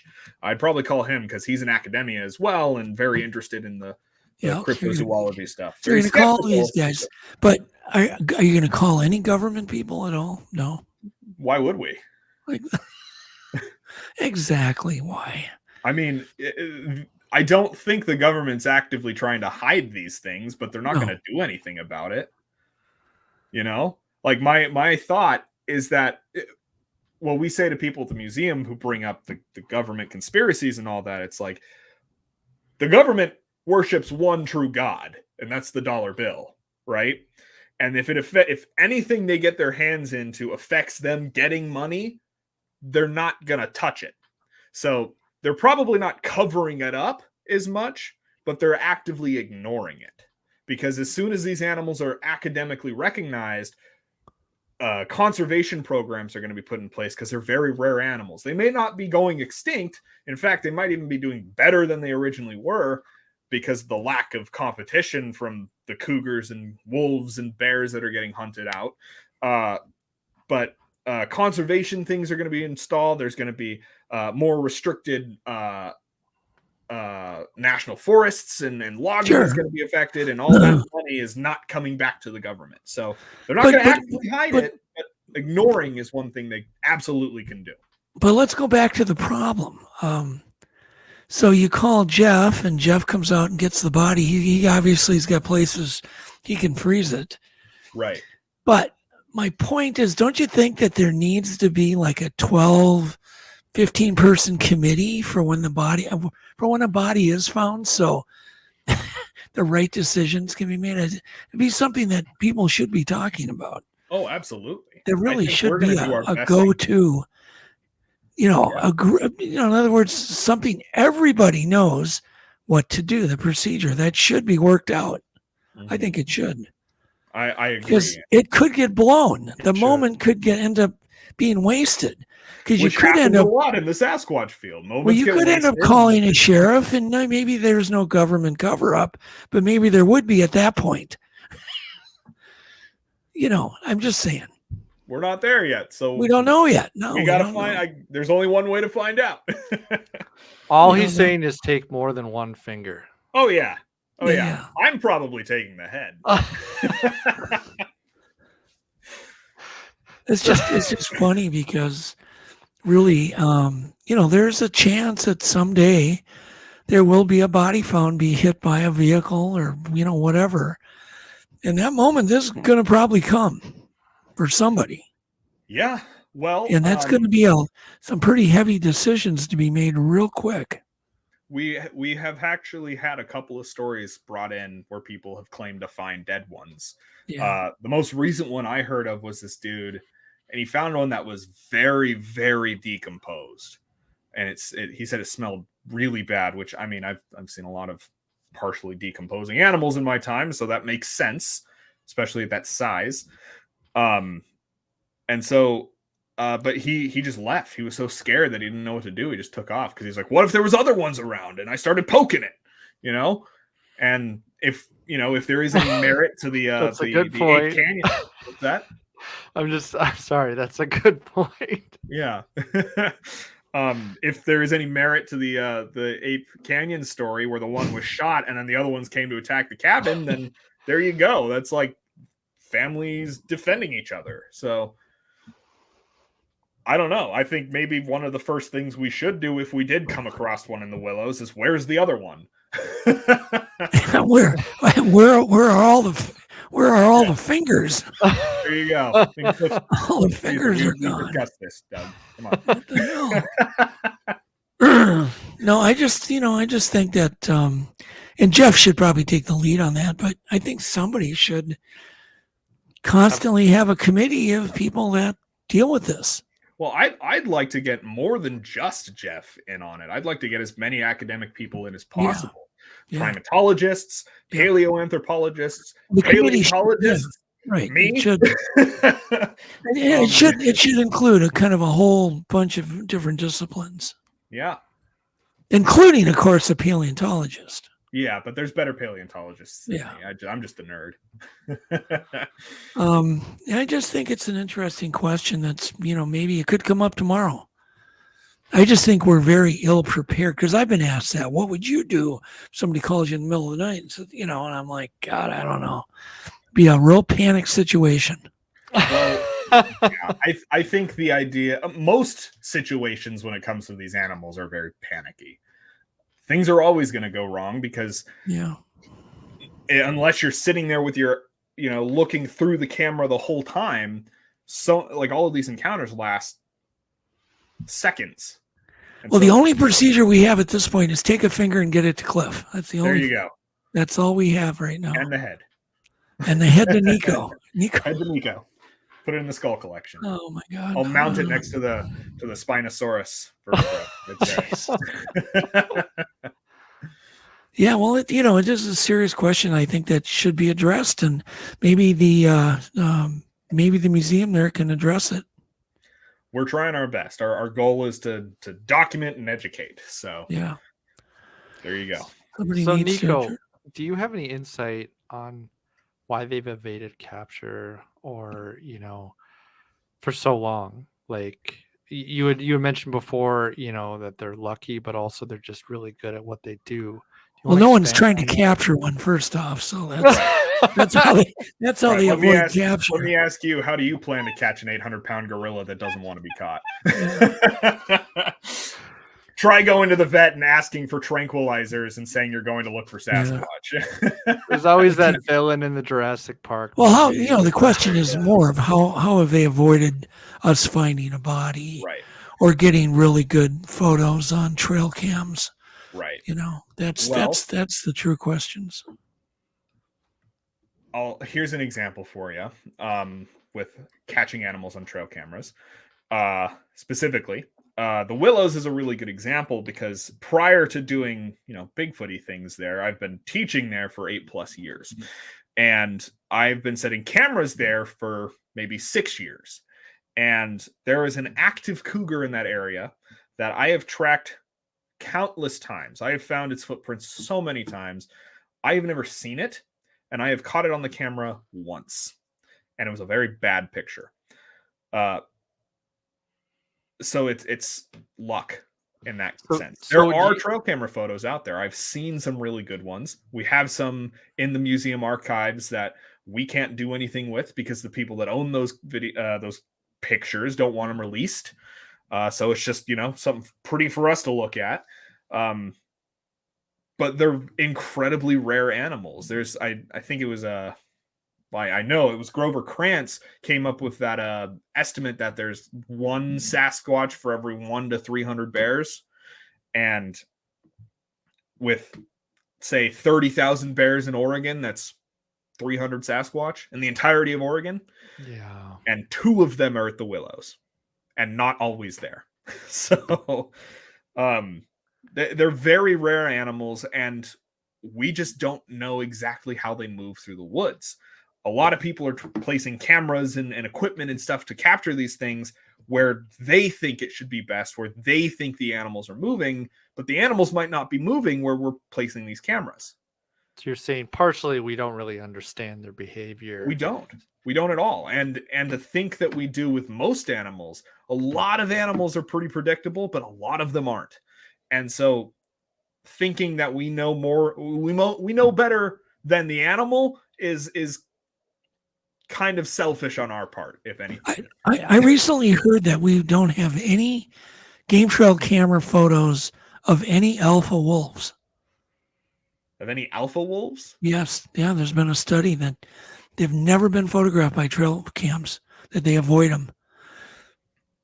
It's interesting. I'm surprised because coyotes will actively avoid trail cameras. The coyotes have figured out where my cameras are, and I don't catch coyotes on the cameras anymore at the Willows. I got to find a new spot because all I get is deer and elk. I don't even get the bear anymore. I put the camera in the spot where the bear is always at, and I still see its tracks, and I don't get the pictures of the bear anymore. So animals are smarter than we give them credit for, but they're also not as smart as some people give them credit for. We're measuring this in human intelligence. They don't have human intelligence. They have Sasquatch intelligence, or they have bear intelligence. They're good at what they do, right? And we have to learn how they do what they do rather than what we think they do. Yep.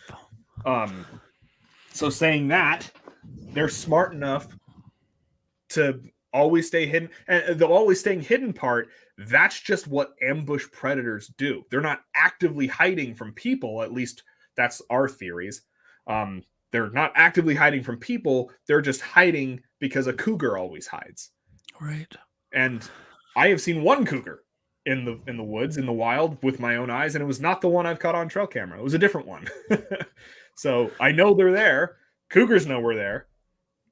We're not seeing them as often. But even catching one of those on camera, Sasquatch probably is. Yeah. What are your thoughts on all of the odd reports that come up? And there's pretty much two camps. There's the flesh and blood, early hominid camp, and then there's the one where they have either super abilities or supernatural abilities, or they're metaphysical and those types of things. Where do you guys stand on that? Well, if I could teleport, I wouldn't be leaving footprints anywhere. That's a good point. Yeah. No, I don't know. I don't think Sasquatches themselves are doing any of this stuff. I don't know much about most of the paranormal stuff out there. Yeah. But if an animal is teleporting and stuff and from another dimension, why would it eat, sleep, and breed and poop and stuff? Why would it do all the other things animals do? Well, you would think, if you had those kind of powers, you wouldn't be walking around with a poopy butt. Right. Exactly. And they've been seen digging through, like, if you're a magical interdimensional UFO riding creature from wherever, why are you digging through my trash can for my leftover chicken? Yeah. So there's pretty good. And when you hear the arguments, they're very compelling. They're very interesting. I hate to throw data out, and I don't. I try to just stay neutral myself, because if I don't, I'd be attacked so severely. But on the same token, but on the same token, I generally, I listen to people. I'm still open-minded. I'm very humble about it all. I've experienced only one time where we were basically bum rushed by a campfire, and we heard this thing running at us, and we felt the ground shaking. It was like an elephant was charging us. Oh yeah. And we never saw anything. That's one of my only craziness experience where I went, It seemed like there was an invisible creature.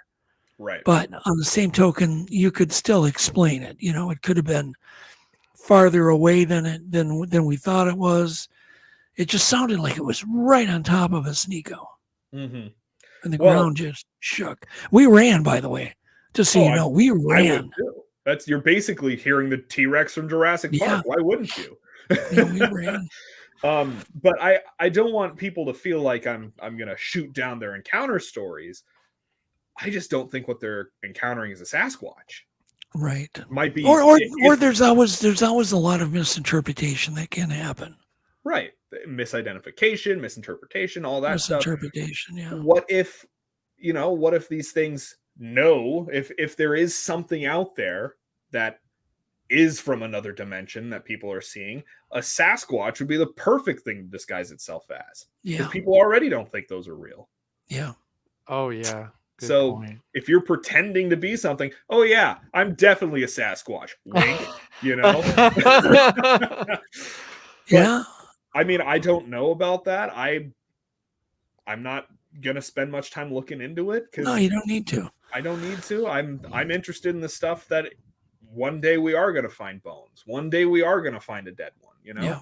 And one of the theories of what it is, or what it's related to, will be right. I'm confident. I will stake my career on the fact that they're primates. But what type of primate? One of the things I'm working on for the museum is a display that we'll put up hopefully in the future at some point about possible ancestors. And it's going to go through all the theories that people have and talk about why this is a cool theory and why it doesn't really hold up. And while doing this, we came up with some other options that haven't been brought up based on other behavior. There's this really interesting behavior that some people, and we got a really cool story that also leans into this one as well, just like last week, actually. There's this thing they do where people, when they see them running through the woods, they seem to be like swimming with their arms. And in the wild, animals that do that, like gibbons, it's called brachiating, where they're grabbing onto the trees and pulling themselves along to go faster. And then the story that came in this last week is somebody said they heard this terrifying yell from right above them, and they shine the light and they heard the animal jump from tree to tree. They saw the whole tree shake. They never saw the animal, but they could feel it and tell it was big. Like feel it when it hit the tree. Not like a, oh, I feel something, but like a, oh, T-Rex from Jurassic Park thing. And so I was looking at, what if it's a gibbon ancestor? Like, here's some theories why that would work, and here's some theories why it wouldn't work. Have you seen that one piece of footage? I'm just, I'm totally on the fence. It takes place in Russia, where it looks like it propels itself forward by grabbing a tree trunk. It's the one with the really broad shoulders, and it leaps. The first shot of it, it's kind of crouched over. I'll have to send it to you. Yeah, I'd love to see. I don't think, but it looks like it. Yeah, does the tree grab and propels itself. The other question is, what are your thoughts on the tightrope walk? Where one track is in front of the other. That is vastly overstated. When you look at actual trackways, there is a bit of, the footprints being together, but they're not directly in front of each other like they would be on a tightrope. It seems to be only when they're in a great quick stride, like they're trying to go from point A to point B. Right, but even at that, like the tracks from the bog that I was just talking about, they were running very fast chasing these elk, and they still didn't have a perfect tightrope walk. Was it a little closer together than human though?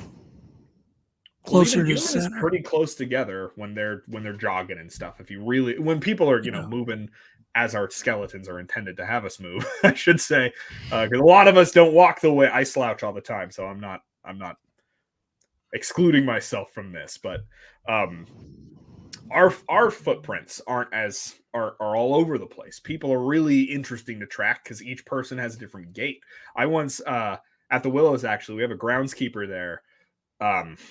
Who's his name's Tom Brown III. His dad, Tom Brown Jr., wrote a ton of survival books. And so he's like, his dad's kind of famous and he's kind of famous. And he works on the grounds at the Willows. And we recently had an elk that was poached out there. And for some reason, he thought I did it, even though I don't have a gun powerful enough to take down an elk like that.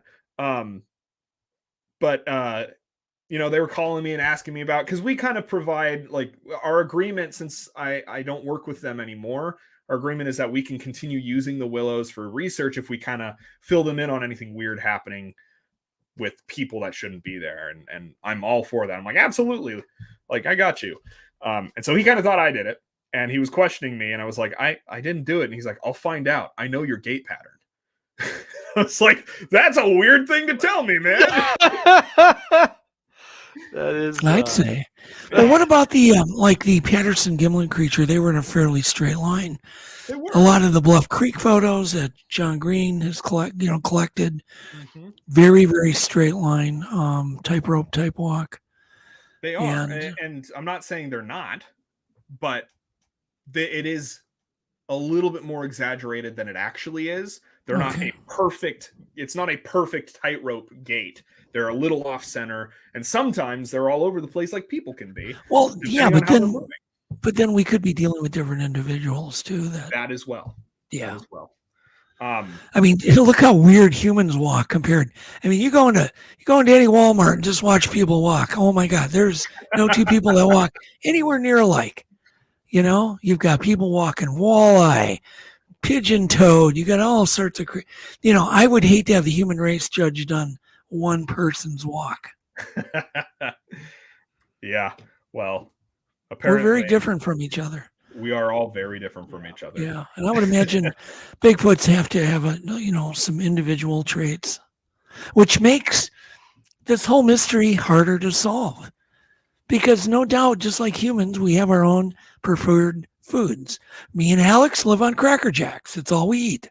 Mm-hmm. Breakfast, lunch, and dinner. That's all we eat is Cracker Jacks, right? Just Alex? Cracker Jacks. Yeah, Well, just my Cracker Jacks. diet, if a future tracker paleontologist dude found found my coprolites, it'd be all Taco Bell. So, there you go. So that's trying to live to 100. But don't you agree that it's that individualism makes this mystery very difficult to solve? Yeah, and that's actually one of the things that really sets them apart from other animals too, is that there is individualism. There's people that describe all different shapes and sizes of them, and that's because of it's how they breed. It's how these animals reproduce. It's the same way we reproduce. We are long gestating mammals that give birth to one baby at a time.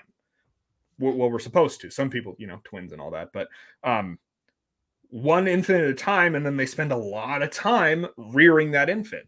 And so up into when they kick them out of the house, some people it's 16, other people it's 45. So it changes, and with Sasquatches and elephants, if you spend time working with animals of all shapes and sizes, a lot of people think they look very similar, but once you start working with them, you can actually tell individuals apart, especially in these ones that have long gestation periods. When I worked with the elephants at the zoo, for a while, I couldn't tell which ones we were talking about when I was working outside of the elephants at the zoo, but I started working with them, and all of a sudden I can walk up and be like, oh yeah, that was Packy, or oh, that's Chendra, or Shine, or Rose, and I knew each elephant, and they all had their own quirks and things they like to eat and things they didn't, and apes are the same way, and Sasquatches are absolutely the same way as well. It's certainly a topic that's not brought up enough, because we talk about migration. Well, maybe some individuals like to migrate because they hate cold weather. Some might go, other ones love the cold weather. And so it just really throws a monkey wrench into coming up with any theories. Yeah. Well, on that note, it's pretty cool to think about that a lot of these animals are probably, I'm of the opinion that they're probably not migrating, but they have these huge territories that they rotate through. And these ones that do seem to go long distances are probably those individuals that, probably male, that were raised up and then kicked out once they got to breeding age, and they're off finding their own territory. Yeah. We see, as far as I know, actually, this is what I've been told, a really good example is actually Patty and Bigfoot, the animal that gave us the name Bigfoot.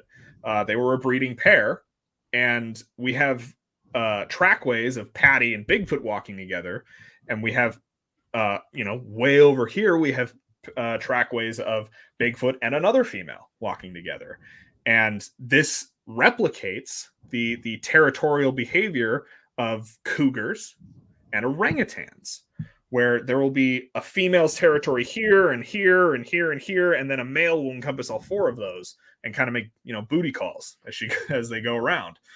And probably something similar to that. At least that's what we've found in our research. So I've never heard the word booty call used in Bigfoot research, but yeah. There's a first for everything. Yeah, that's a first. Yeah, thanks, Nico. You're welcome. I'm glad I could provide that for you. Oh my goodness. Yeah.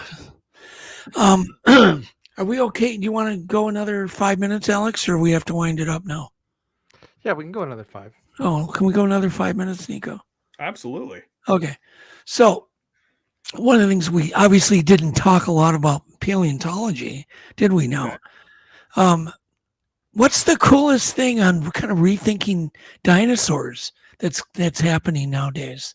Oh, sorry, man, I didn't mean to throw you into hit you on left field here. But there's got to be 5 some new minutes is thing. not enough, but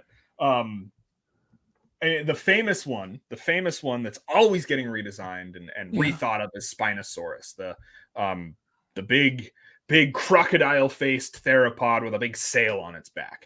And when it was first discovered, they thought it looked like a T-Rex with a sail, and then they changed it so it looked kind of like the one from Jurassic Park 3, and then that changed again to where it was quadrupedal and walking around on all fours, like maybe knuckle walking, because it still had these huge claws, and then suddenly that changed and it's got this big crocodile-like tail, so it's swimming more, and that's changing again. It's once a year this thing changes. And I made the mistake, I'll show you, I made the mistake of getting one on my arm. This is the most recent skeleton that came out last year, and it might already be not right anymore. And I got it a month ago. That's funny. So that's a funny Spinosaurus story. is a good example, but if we're looking at something specifically, like one aspect of an animal, I recently talked about this in an OMSI talk, Oregon Museum of Science and Industry. The T-Rex is really good to talk about because T-Rex is, of course, the most famous dinosaur there is, and it's viewed as this giant, bloodthirsty, killing animal that could terrorize the world as the king of the dinosaurs. And though that might be true, it was also very, very smart. There's this really cool study called the encephalization quotient, and it measures brain mass to body mass and kind of measures how smart an animal is. But, it's another human idea thing, so take it with a grain of salt, of course.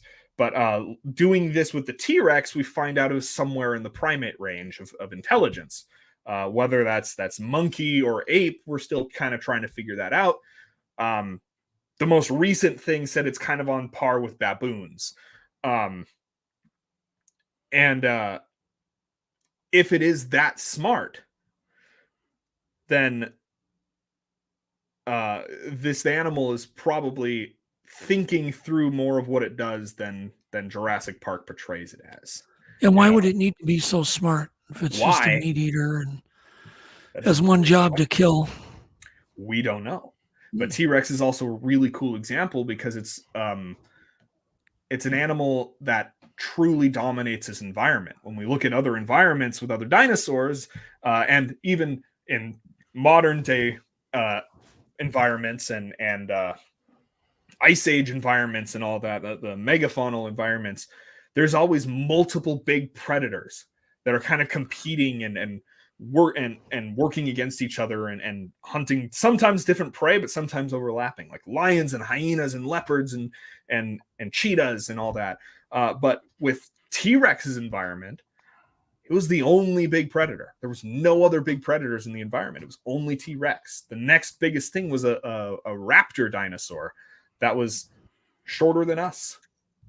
And so it probably needed, there was probably something that it needed to do, because I may be connected to that needed more brain functionality than, say, an Allosaurus, which probably was just a run around killing things.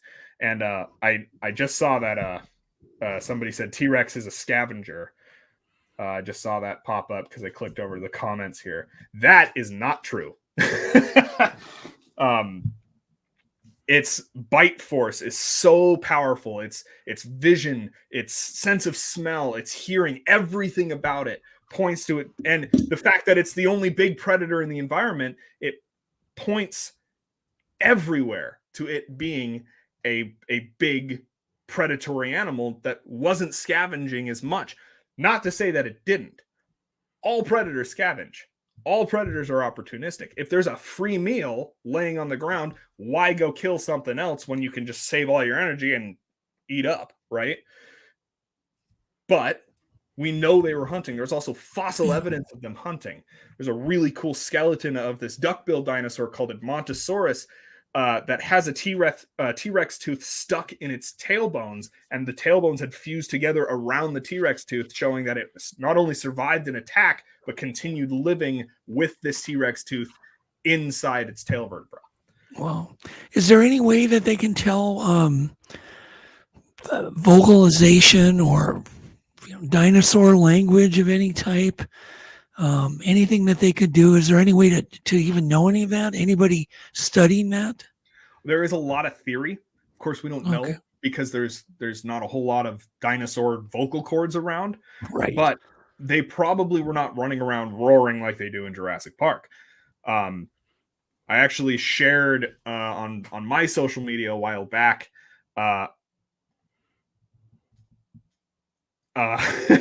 Sorry, I just saw the rebuttal to my scavenger argument.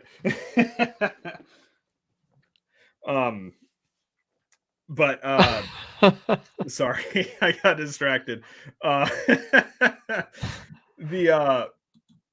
sorry, what were we talking about? I just lost it. Vocalizations, any evidence on that area? Yeah, if we look at, there's not any evidence on it, but there is some theoretical reconstructions, and there's a video out on YouTube. I'll share it with you guys after this, and you can post it on your social medias and all that, so other people can see it, or you can go to my social medias. But it's really low, terrifying grumble growl that these things do. They're probably not T-Rex roaring, but they're more psychologically terrifying, if I'm going to put a word to it. In fact, if you do listen to these videos, do it in your car with the bass turned up, because it's so cool. Very cool. I'll send you guys the videos after this. It's very, very weird. But at the end of the day, we have no idea what they sounded like. Well, with that, and we have no idea what's going to happen to us if we run any longer. So thank you so much, Nico, and thanks all the people in chat and all the regulars that we see in chat. And also, got to mention too, I think it was Texas. What was his name? He's got it. The guy that won the book. He needs to get Alex at untoldradio.com your address. He did. We'll send you. I got it. You already got it. Yep. I checked. We're good. Okay. We're good to go. Yeah. So anyhow, well, we'll talk soon, Nico, and we'll have you back. We'd love to have you back, and we can just do a show on dinosaurs. I didn't know what you were thinking you were going to talk about tonight. I was not expecting anything, so I guess I was expecting Bigfoot. So and then somebody had one last question, something on arm length. I can. Said mentioned your thought. Well, what are your thoughts on arm length? Obviously, of a Bigfoot. Oh, or maybe it's on T-Rex. He didn't say. Or on T-Rex. Well, we talked about both, and both have very long and short arms. Yeah. I'm not so sure with the Sasquatch. They're long for climbing? Sure, and that tends to be knuckle walking and climbing. They're probably walking on all fours more often than we think they are. We get a lot of reports of them crawling on all fours and people thinking it was a bear, and then it stands up and has shoulders. But the long arms are really interesting. That is in line with other apes. Humans are weird for how short our arms are actually. And quickly on T-Rex, since we don't know, but which one they were talking about, T-Rex's arms were very short. but they were also very, very muscular. So they were used for something, and we're still trying to figure it out. Some people guess like maybe breeding, like holding on, or some people think a lot of other things. But yeah, they were used for something. They weren't as useless as the jokes like to make them out to be. And yeah, I'll share that if you guys look up Fossil Team, the Fossil Team on social medias and stuff. There's, hey, look, my logo. I'll post links and I post links, and I do Fossil Fridays and teach classes and stuff. Actually, That's something I should mention here before we go. If anything, I do a fossil hominid class once a month, and it's all online. And so if people want to learn more about that, they should look at my website, which is just fossilteam.com, and you'll see the class, and it's a lot of fun. Sounds good. Yo, give the museum a quick plug too. Oh, of course. Yes. So North American Bigfoot Center, a lot of our research, like all of those places we talked about, the Willows, the Bog, Easter Island, all of these places we frequently visit, and well, now at least, especially now, we film everything, and we posted on our museum Patreon, where you can see a lot of what we're doing, and there's a lot of good people there, and on the Patreon at least, and I mean, I'm at the museum, so there's at least one person that's not okay, but it's a lot of fun, a lot of cool things. And again, if anybody shows up while I'm there, I will happily continue this talk with you and show you that cool cast that we casted. Very cool. Very cool. Well, I'm hoping to get out there this summer and see the museum and meet you, Nico, and all the staff over there. We look forward to having you. Sounds good. Alex, you need to get a hold of Jen. She won a book and needs her book. Got it. I think we keep talking about poor Jen.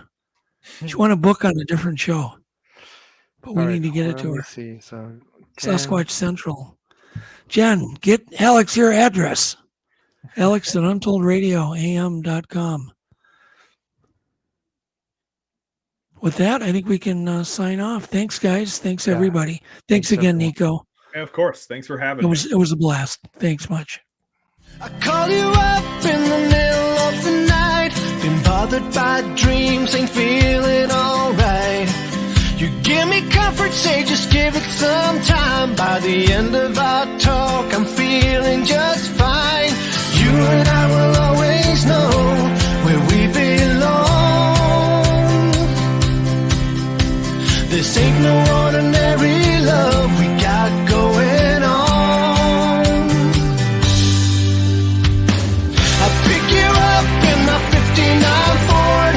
We head on down the road until we get bored. Just you and me and the sun and the wind. If the rain should stop falling, we'll head on home again. Everybody else can see where we belong.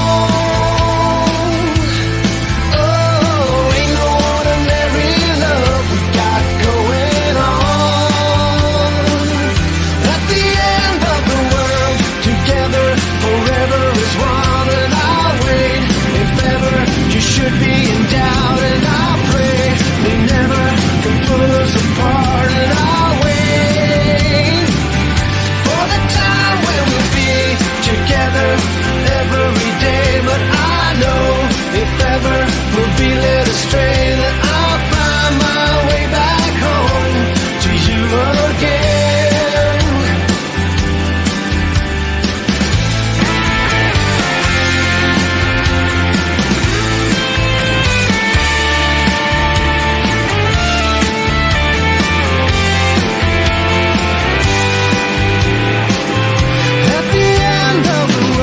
Together forever is one, and I'll wait if ever you should be in doubt, and I pray they never can pull us apart, and I'll wait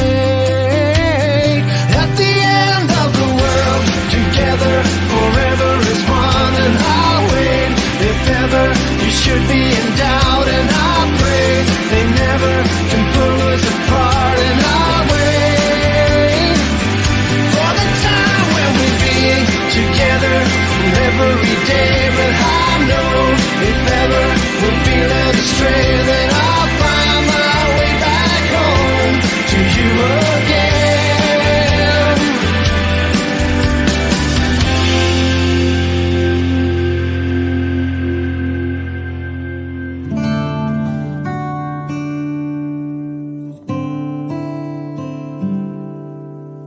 Bye.